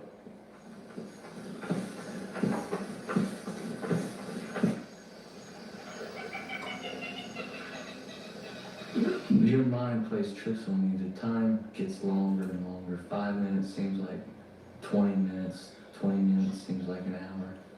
All right. I felt quite a bit of like knowing that Dave's running for help and couldn't be back, or couldn't be back.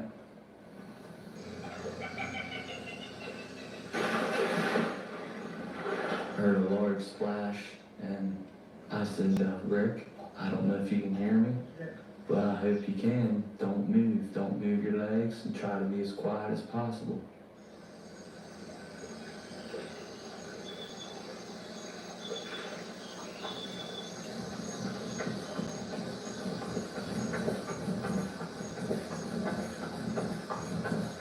Finally, after a couple hours on my run, I noticed that there was a campfire to the left. What? Where'd you come from, or what? I was so relieved that I found help. the two campers drove Dave back to where his boots were lying in the road. He had run more than 11 miles.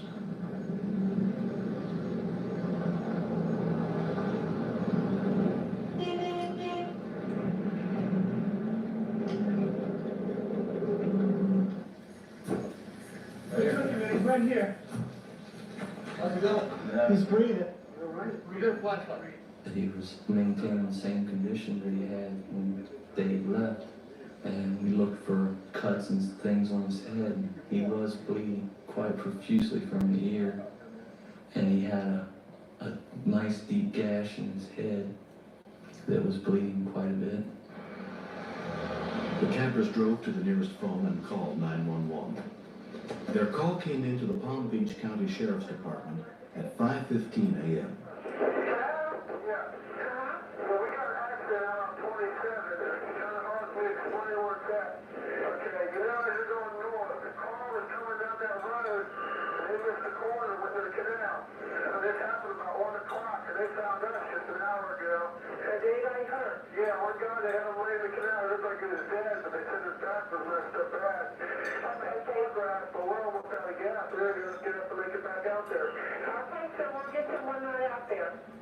A rescue unit from Everglades Hospital was dispatched, including paramedic Gene Shunk. This is roughly 40 miles from our ambulance station. We knew time was of the essence. It was a little cool. We had no idea how long the patient had been in the water. We just knew it was a priority patient and we needed to get there. More than 40 minutes after the call for help, the first official, Sheriff's Deputy Derek Savage, arrived on the scene. The subject appeared to be in very serious condition. Possibly broken bones, some internal bleeding. His color was very pale, and he was unresponsive to verbal commands. Within minutes, the ambulance also got to the scene. This is now going on 6 o'clock in the morning. The mechanism of injury tells us there's a good possibility that he could have spinal injuries, possibly head injuries. Certainly he was suffering from hypothermia. We had to get him immobilized and get him out of there as soon as possible.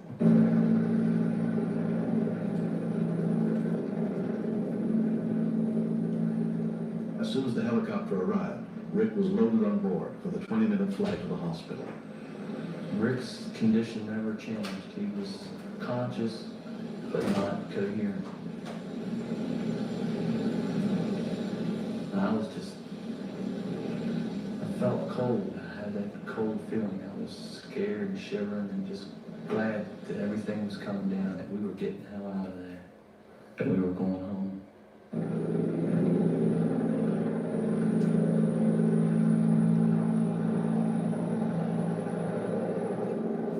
I just felt tremendously relieved when that chopper took off and was rushing into the hospital. At Glades General Hospital, Rick was treated by Dr. Jose Pineda. Rick did not know where he was or how long a period he was in the hospital. He did not recognize many things. One of our concerns was that he did suffer head injury. But neither a serious skull fracture, a broken collarbone, nor cardiac arrest caused him any permanent injury.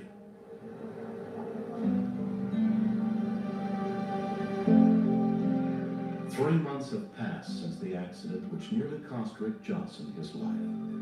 I don't remember the accident. I don't remember it happening at all, or being in the hospital. The only thing I remember is being home 2 weeks after being in the hospital. Lois Broadwell can't forget those who helped save her brother. I'm so happy that Rick's alive today. So grateful things turned out like they did. My family is grateful today, grateful for everything that's happened.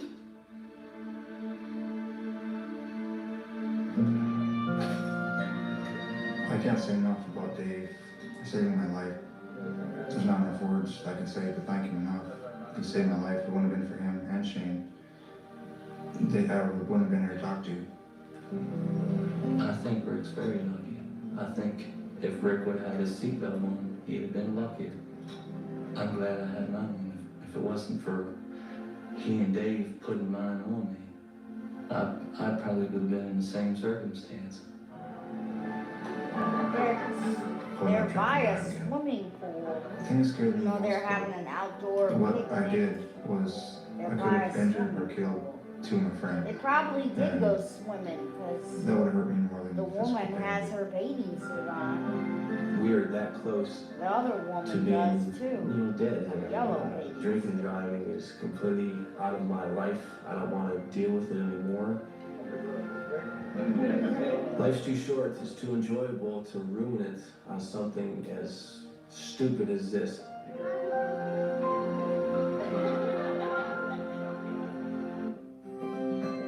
My mom signed up. Missing out is for fit. Tell me. And are there when we need them most. I'm William Shep. Okay, I'm gonna delete this episode from the DVR.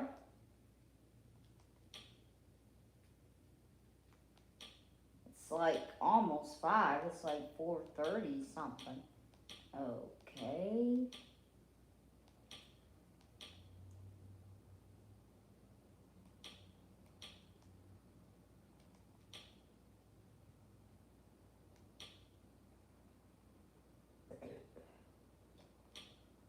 Abner. He's a pretty nice kid, and I'm glad he's still alive. He's a pain in the Oh, butt. that's the end of that winter pool segment on Rescue 911. A fresh twist on reality TV is coming. The hottest series, the biggest reveals, and show-stopping drama. It's television with a twist. Coming April 5th.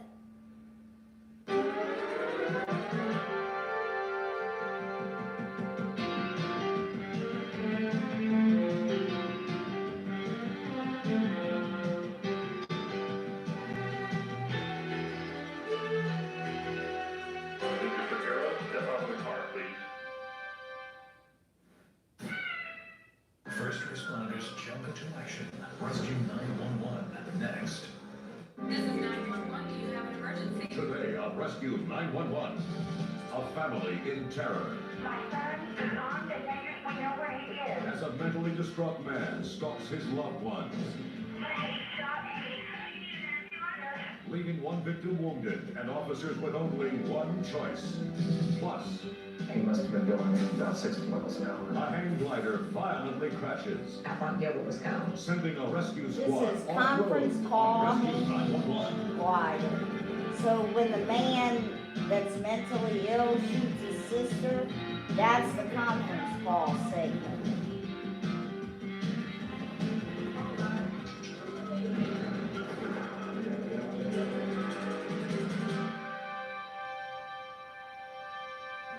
We begin in suburban Texas, where 5 years of growing problems finally came to a head for one family on July 20th, 1989. Actors portraying the family members have helped us reconstruct the chain of events that followed.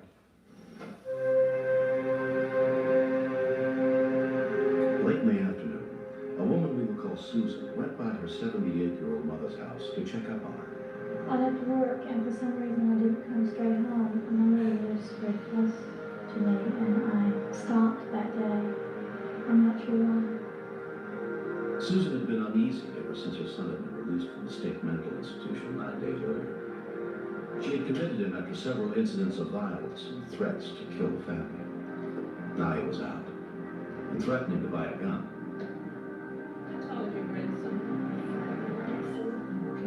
Officer Regina Joseph had taken the police report from Susan's mother. She was frightened, and she was very concerned because Jimmy had a gun, and my mother had a bump on her head. He had knocked her down and hit her, and mother just instinctively grabbed the phone and dialed 911. As soon as he saw her dial the numbers, he ripped the phone out of the wall, and he left. The mother was particularly concerned about the son because he did state to her that he would kill a police officer. I called my daughter at work. I told her that he had been to my mother's and had assaulted her, and that he had a gun and that he was psychotic, and that he was looking for the rest of us.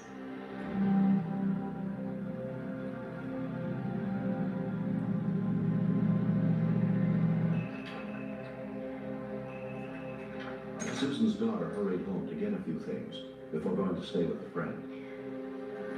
I think it was very hard for Martha because at that point, Martha realized that she had been mistaken about the severity of his illness.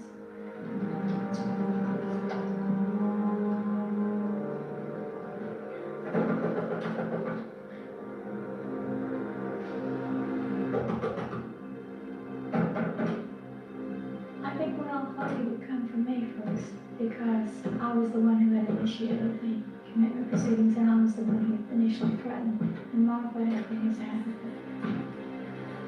I don't think it ever occurred to her that he would hurt her. But we continue.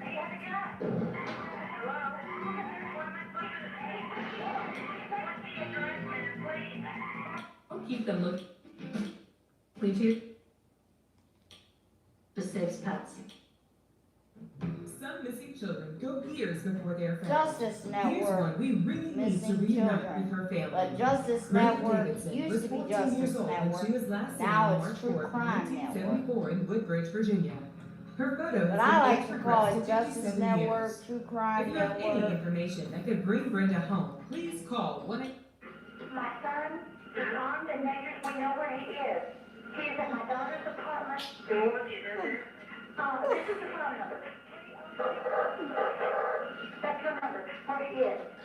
Okay, what's the call with this number? She answered an aggravated assault call on my son. He's schizophrenic. Abused, the mother was in a lot of stress and she was afraid she could just remember the phone number. And that's why I decided to call that number.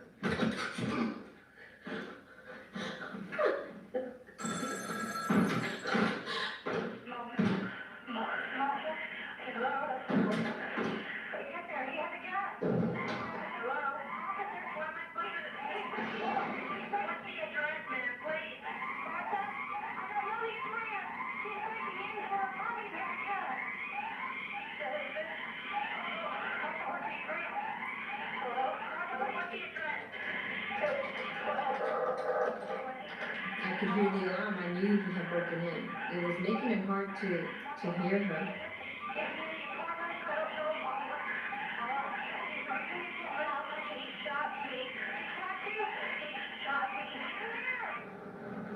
The first police officers to respond were Brian Daglewitz and his partner.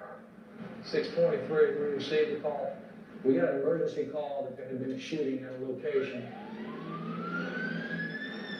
We were getting information from the 911 dispatcher who was on the phone with the complainant that had been shot, who the suspect was, and a description of the suspect.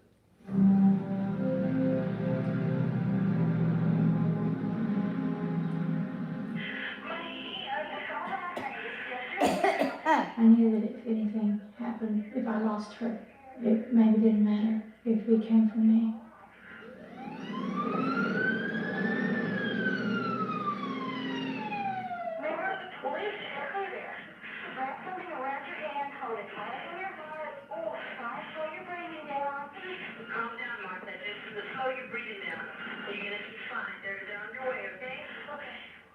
Less than 3 minutes later, paramedic Mark Howell and his partner Buster Munson arrived.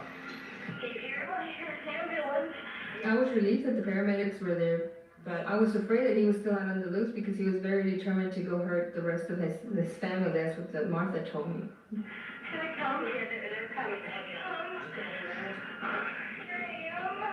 We walked in, the lady had blood on her arms and all down in front of her shirt. Asked her if she was okay, and she was real hysterical. So we got her to come over and sit on the couch, try to calm her down and see what the injuries were. The bullet entered her hand next to her index fingers and looked to be lodged on the back side of her hand towards her wrist area.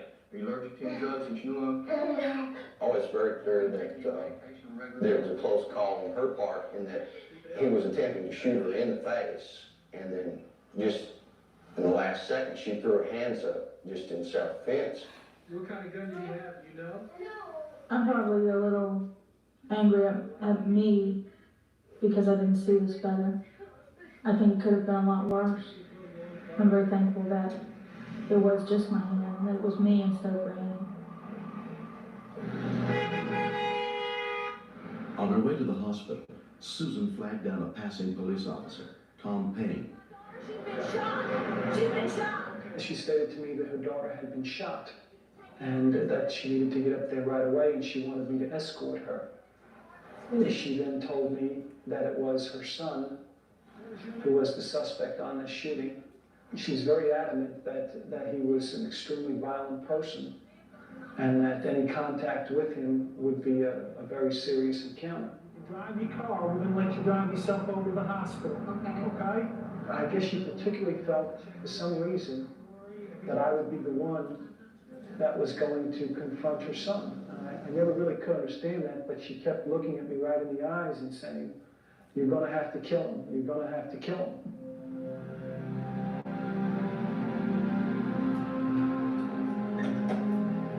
Payne had been heading to meet Sergeant Debbie O'Neill. Together they went to Susan's home to look for her son. We proceeded over to the complex where the mother lived. We drove around the complex for a little while and we were unable to locate the vehicle that we were looking for. We had received information earlier that the suspect would kill any officer that attempted to apprehend him. We stopped the car about 30 feet from where he was in the driveway. We looked at him, he looked at us, and we exited the vehicle and drew our weapons on him. And Sergeant O'Neill commanded him a couple times there to get on the ground and put his hands up. He looked and thought. Don't move! Don't move! And he got down on the ground. He just decided he just didn't want to do what he was thinking about. Stay down. 620, we've got the We were looking suspect at him in on the custody. ground there, and he just looked over at us and he said, "I just didn't want to die today." On one hand, I feel very grateful that it wasn't a lot worse than it was, but at the same time, we had lost Jimmy, and yet he is still there because Jimmy's still very ill and very angry, and still continues to say that when he gets out, there'll be a lot of dead bodies lying around. And we've been told that he means what he says. Next, The nose just pointed down. He didn't have any control. Call one.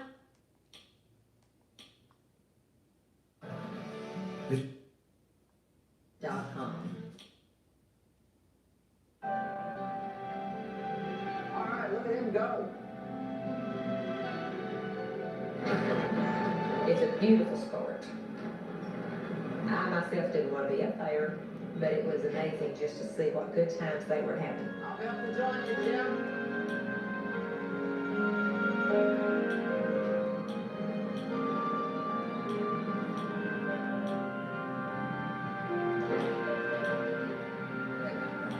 Gilbert Aldrich was an experienced hang glider pilot. During the 6 months he had been dating Nancy Lumley, she had often accompanied him when he went flying. Whatever he gets into his sport, I was happy just to be with him. You know how girls do when they date guys, they want to please them. It's gonna be good. The only other pilots on the mountain that day were Jim Bruton and Doug Rice. Jim was already soaring overhead, so the conditions looked good, and I was in a hurry to join them.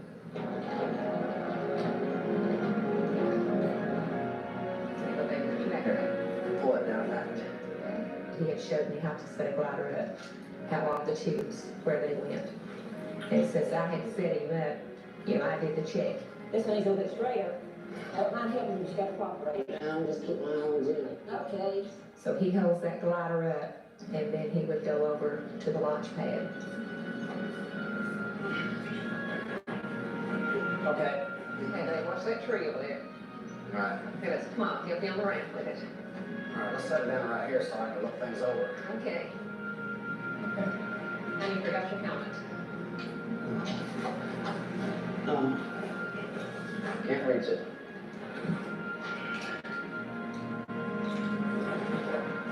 About that time, a good breeze comes. They always say that you might wait another hour possibly before you get that other good breeze. I'm getting up there. So you go for it.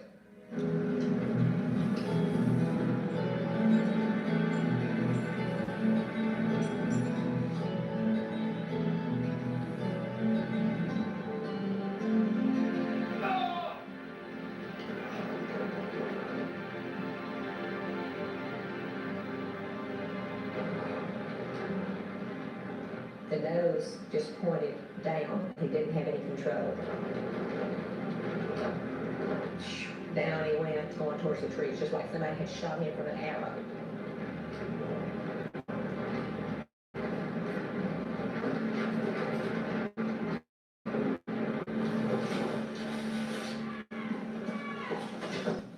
It was after my glider off my truck when I heard Nancy screaming. See, he's over there in the trees. I tried to keep Nancy calm while looking for some sign of movement. Since the normal flying speed of the glider is only about 25 miles an hour, I've never seen anybody get hurt by landing in a tree. Jim, you see Gil's flight? He's down in the trees. Okay. Go down and land. I'll meet you at the bottom. Okay, I'll go down and get him. Dad said, you go down to the road. By the time you get to the road, Gilbert's gonna be standing there waiting on you.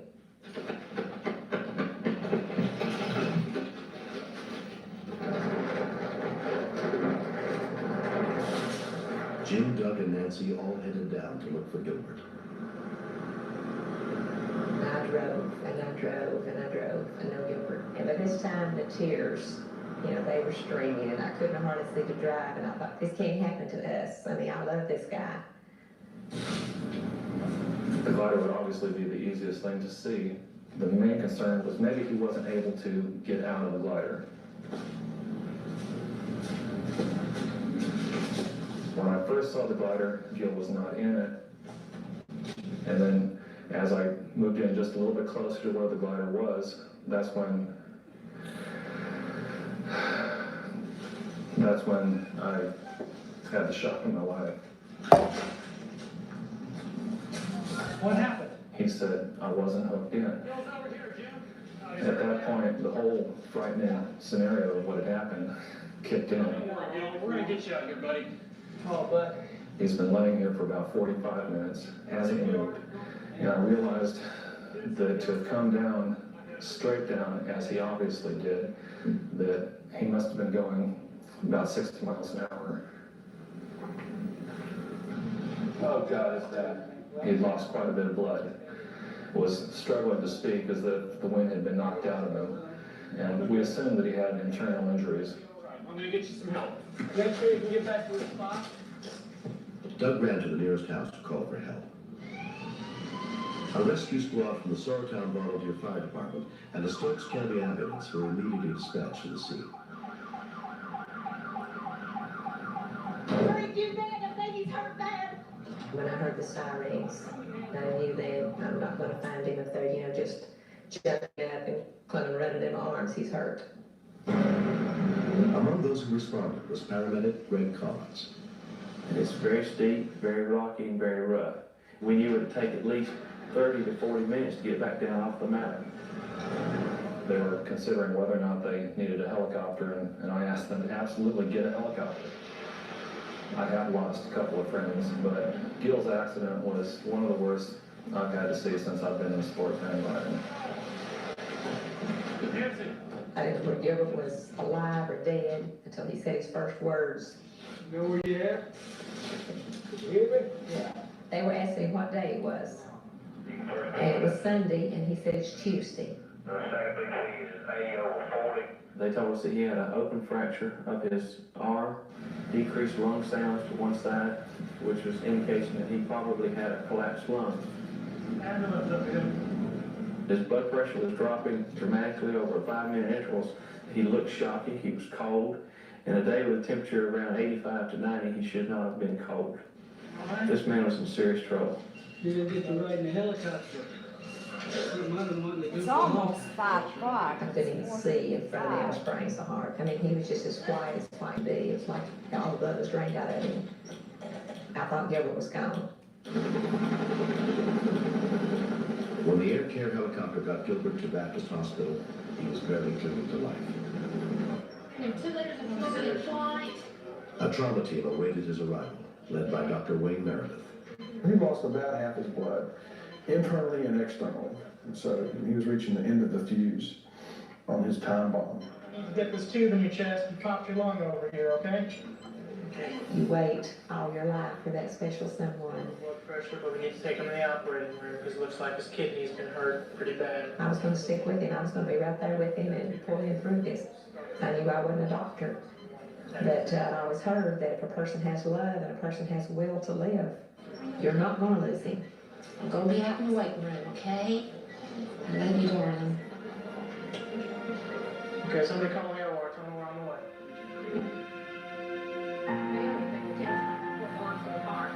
They're riding After bikes. the accident, after I the could just accident. barely walk a half a mile, but Nancy was willing to give everything that she had for me. Gilbert Aldrich underwent more than a year of rehabilitation, including 8 weeks in the hospital with a bruised brain, collapsed lung, punctured kidney, and broken elbow. I guess I would have failed in a breathing spot. He's terrific. Has a little ups and downs with the elbow, probably always will, but besides that, he is back to normal and we don't even talk about hang gliding. If he'd been in shock another hour, he would have probably died of infections. The first responders in the pre-hospital group in this case did great. I think they did terrific. And they wasted no time. Time is critical in this situation. He's very lucky. Not many people fall from the sky and survive. I didn't realize it at the time, but I was addicted to hang gliding. It is so much more awesome than anything else that I had ever done. Everything else fades to that. But the longer I was away from it, and the more I got involved in fun things with Nancy, I realized that I was enjoying life a lot more. Do both of you, before these witnesses, promise to do everything in your power to make this a happy and lasting marriage? We do. 21 months after the accident, Nancy Lumley and Gilbert Aldrich were married. I thought they were married before the accident. They got married after That was a the long, accident. hard Now road they're back to playing recovery for me. tennis. And Boy, I that's had good never that felt Gilbert, that kind after of his hang love gliding and care. accident, that he plays I just tennis and don't ever rides want to be bikes to without a stay woman active. who can love me as much as she loved me then.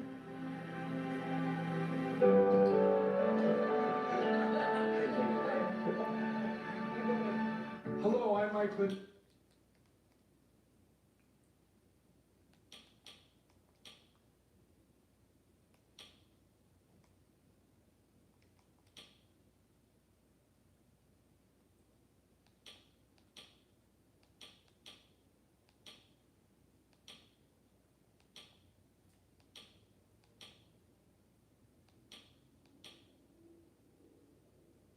Okay, I'll do plowed under and CPR baby. Wall of snow tracks Rescue man in 911.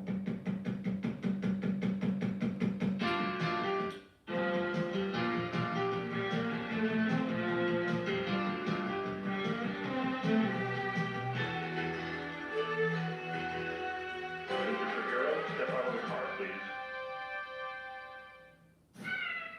First responders jump into action. Rescue 911. Next. This is 911. Do you have an emergency? Today on Rescue 911. WFAA, Trapped 8.3 beneath the Dallas, snow. Texas. I just started digging where I thought the window would be. An avalanche buries a plow operator alive. He seemed to be deteriorating fast on us. Be there as rescuers dig furiously to free the victim from the frozen wreckage. Plus, will this frantic call save a Oh, that's child the kid clinging that to life? chokes on a subway. On Rescue 911.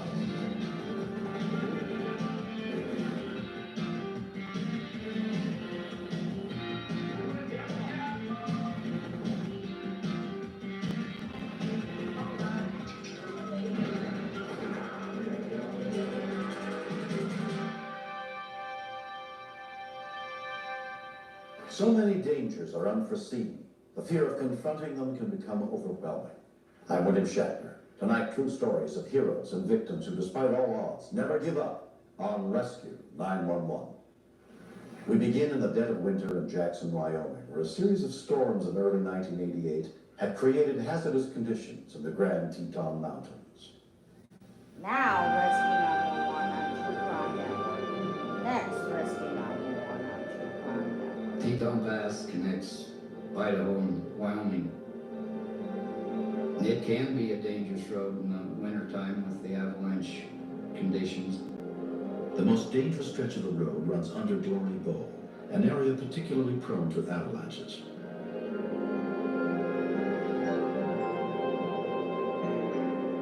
On January 11, 1988, a violent winter storm was blanketing the area with heavy snow.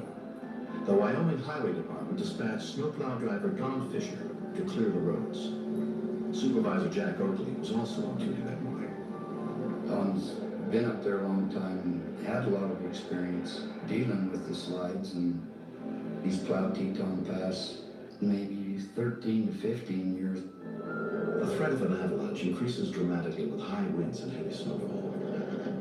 So Jack decided to close down Teton Pass. Before Don left the mountain, he radioed that he was going to check on a stranded motorist he had spotted earlier.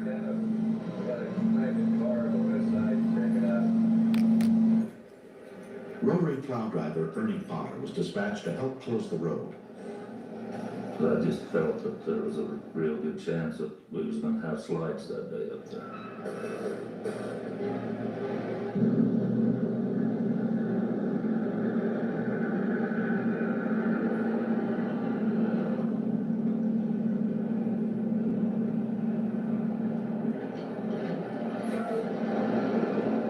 Aware of the threat of an avalanche, Don stopped as he approached Glory Bowl to make sure it was safe to drive past it.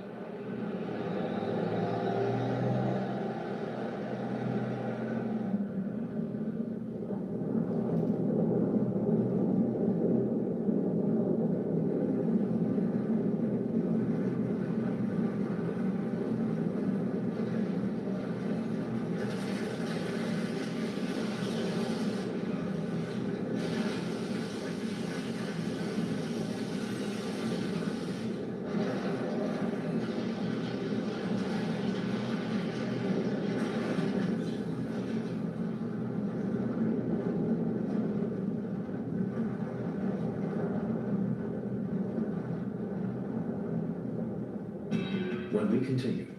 I was scared of what I'd find, but I had to go look. I had to go down and see if he was still alive. When a diet pill sells over 1 million bottles, it's a good start. Over 10 million bottles, it's time to take notice. But when it sells over 35 million bottles, it's time to try it. Lose weight. It's pure. For a was able to go to the pharmacy and pick it up. It was diet meal in just 50 years and offer ideas on how to reduce their concerns. We cannot underestimate the impact school shootings are having on our children. So stay alert and be safe.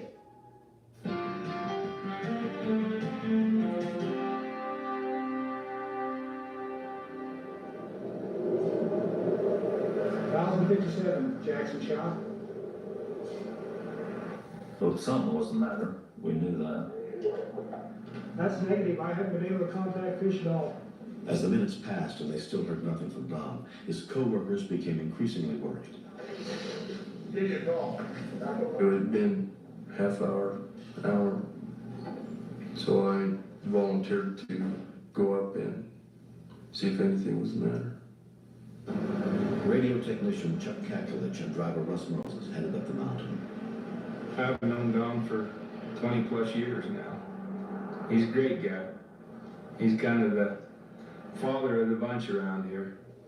He's just a good leader and a good friend. I kind of knew in my mind what the problem was, I thought, and it's scary. You know, I just kind of had a sick feeling in my stomach and just hoping for the best. We got just about to Glory Bowl and run into a slide that we couldn't get through with the pickup. Chuck, he said he was going to run on up and take a look.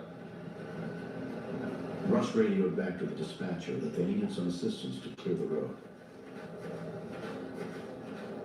I walked up on the road and saw the Glory Bowl had slid.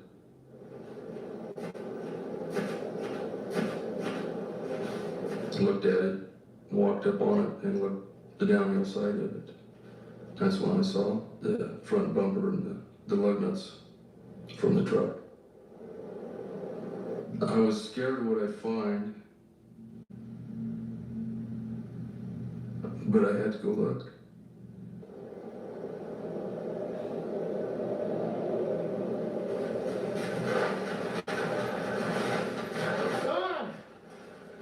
So I moved down and dug down far enough to find the door frame and get oriented to where I could start digging down through the passenger side window.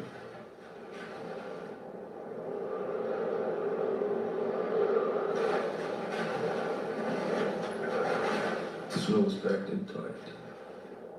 Don!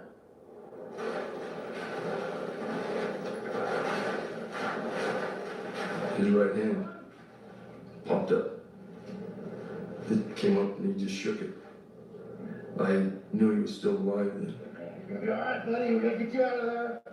It made me want to work faster. Get down, get his head uncovered. I was afraid that hypothermia would beat me. When Ernie arrived in the rotary plow, he was still unaware that his friend and fellow driver, Don, was buried in the avalanche. When I pulled up, I could see the glory bolt head round. And I was looking around, I looked over to my left. So I called Jack on the radio and I says, Chuck says he's found him and he's alive, get help. The emergency response teams of volunteers from all over Teton County were immediately dispatched to the scene. Hang on, we gotta help cover. Chuck had Don's face uncovered when I got there. You okay, buddy? He was conscious. He was pretty much out of it. He didn't say much. His color was gray. His eyes were glassy. Hold on.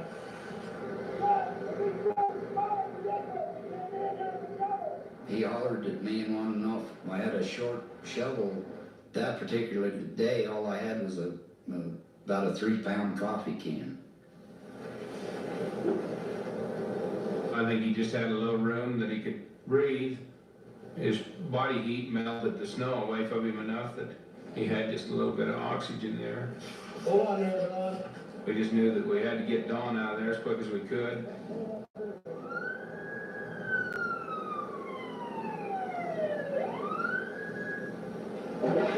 Snow was extremely packed. You just couldn't hardly dig it at all.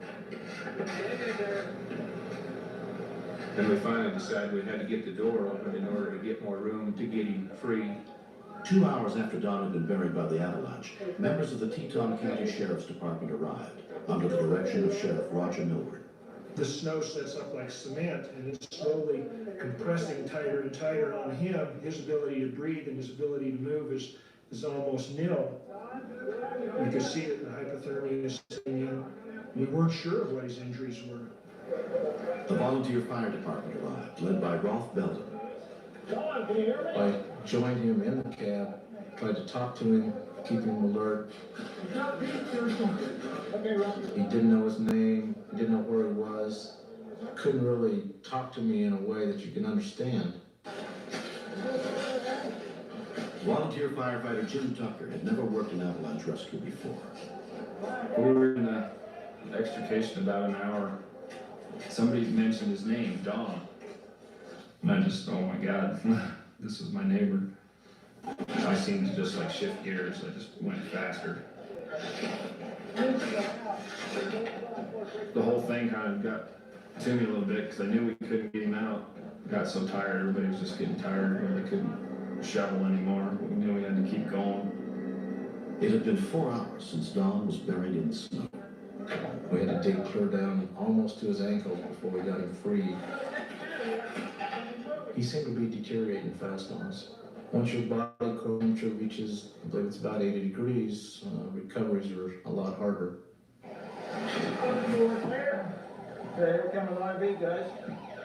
We finally got him out. I felt real relief finally, but I was really apprehensive about whether he was going to make it. When they finally got Don out, His body core temperature had dropped below 85 degrees. The rewarming process was begun immediately. Things were looking pretty grim at this stage. Don was taken to St. John's Hospital, where he was treated by Dr. Brent Blue. When a person is below 90 degrees Fahrenheit, he is in the classification of severe hypothermia, and that is a critical life-threatening situation.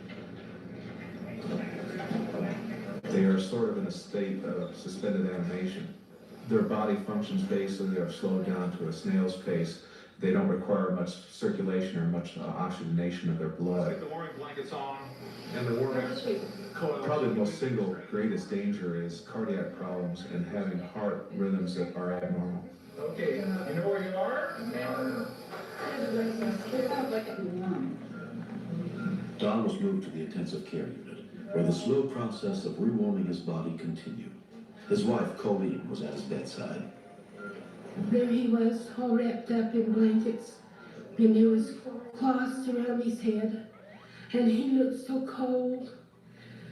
And I was so worried, and I didn't know what to think. Don's wife and daughter Julie stayed with him through the night. I was looking down on the bed, and he looked kind of like it aged real fast. He looked pretty haggard.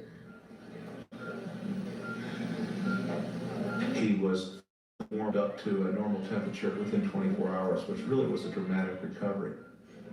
We were very surprised that Don didn't have additional injuries, given that he had been thrown in his truck about 65 feet down the avalanche path.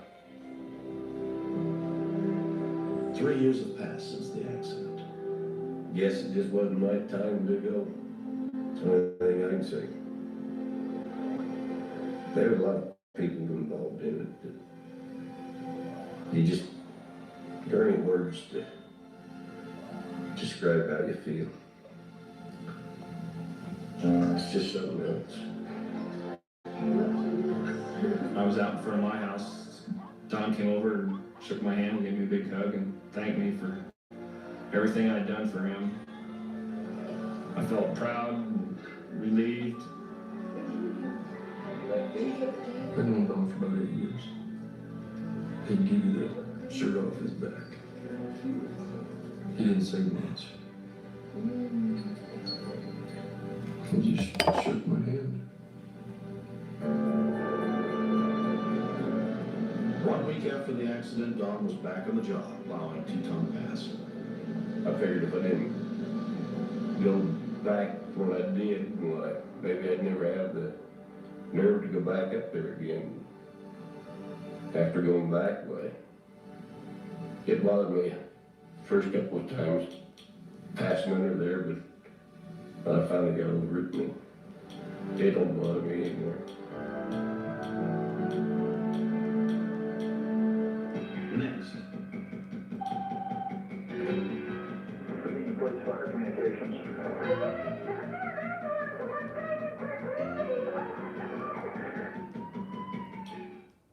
Ovarian? It's I'm over. You? Go to my pillow, doctor.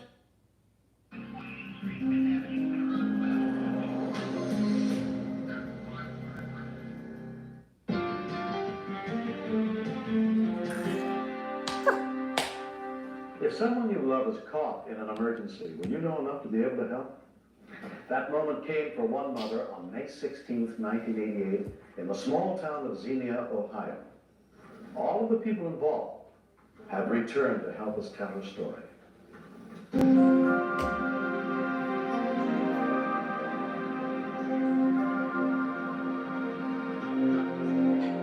Every day, Jean Collins looks after her 7-year-old nephew, Brad, his younger sister, and her own 12-month-old daughter, Amanda.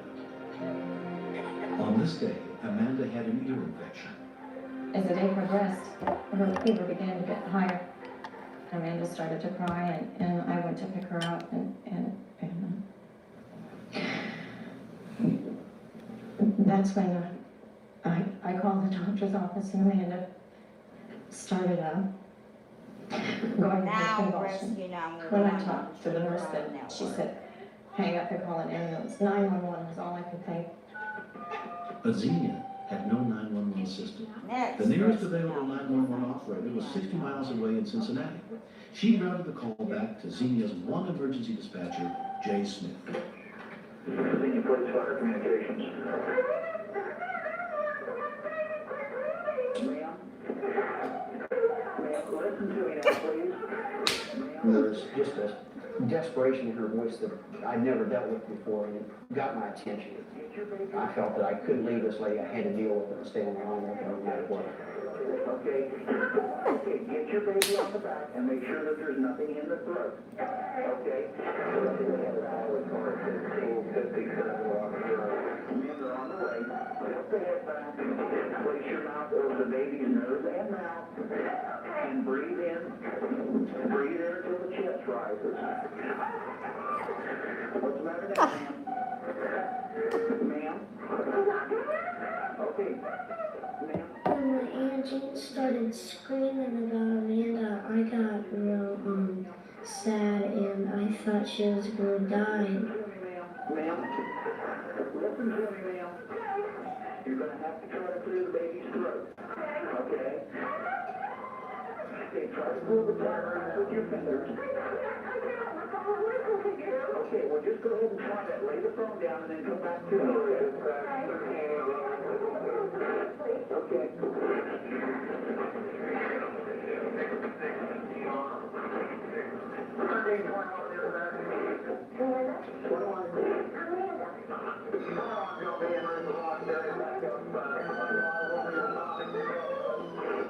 Ma'am, did the chest rise? Okay, do it again. Okay. Okay, that's okay. Just get her breathing. That's the biggest thing right now, is to get her breathing. Okay, just keep doing that until she starts breathing on her own. Is she breathing? Okay, just keep with her and make sure she keeps breathing. I'm going to keep you on the phone. Appreciate that. Respond probably is the mother has the child breathing shallow at this time. Okay, now just stay with her. That's okay. That's okay. Just keep her breathing. That's the important thing. She's doing her crying, so she's doing a video exchange at 25. Okay, just keep talking to her. Keep her breathing.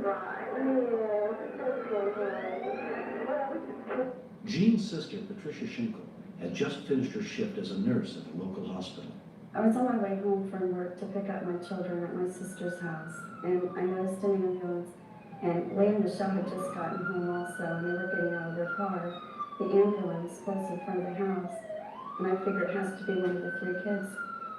I'm sorry. Okay. That's good. You have got somebody that can open the door for the firefighters? Okay. Okay. Just go ahead and you take her to them, okay? All right, thank you very much. Yes, ma'am.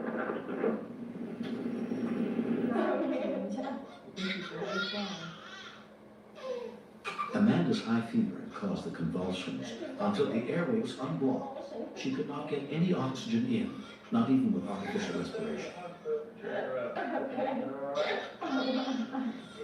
Amanda had stopped breathing, but when examined at the hospital, she seemed to have suffered no ill effects. A year later, Amanda is a normal, healthy 2-year-old. What Amanda had was a fever convulsion or a febrile seizure. Although this type of seizure is relatively common, the type of respiratory disturbance that Amanda had is very unusual.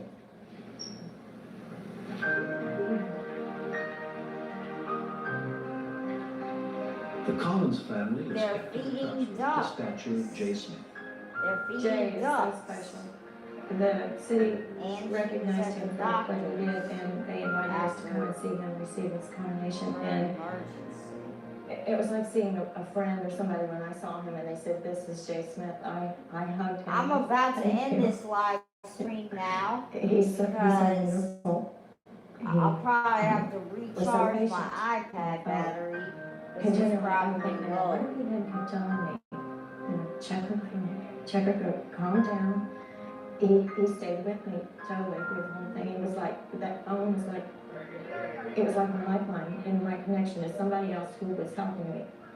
I can describe how special he is.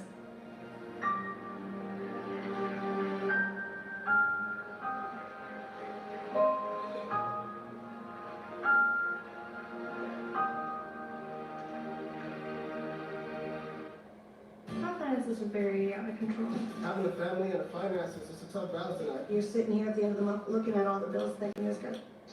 You get each time you make. Man, I got.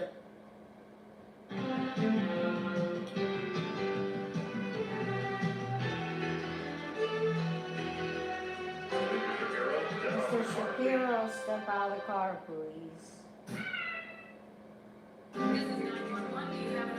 Today on Rescue 911. I already put A this dangerous ride. Rescue Rescue units fight the clock as a community pulls together to save a fallen horseman. Then, a little boy, out of sight for just a moment, Something was out of the ordinary. plunges into an open pool. I thought he was dead. Be there as paramedics and police race to the scene and confront the challenge to save his life on Rescue 911. For more Rescue 911 videos, hit the notification button and you will be notified. And if you're new to my channel, hit that big red subscribe button. Peace out, YouTube.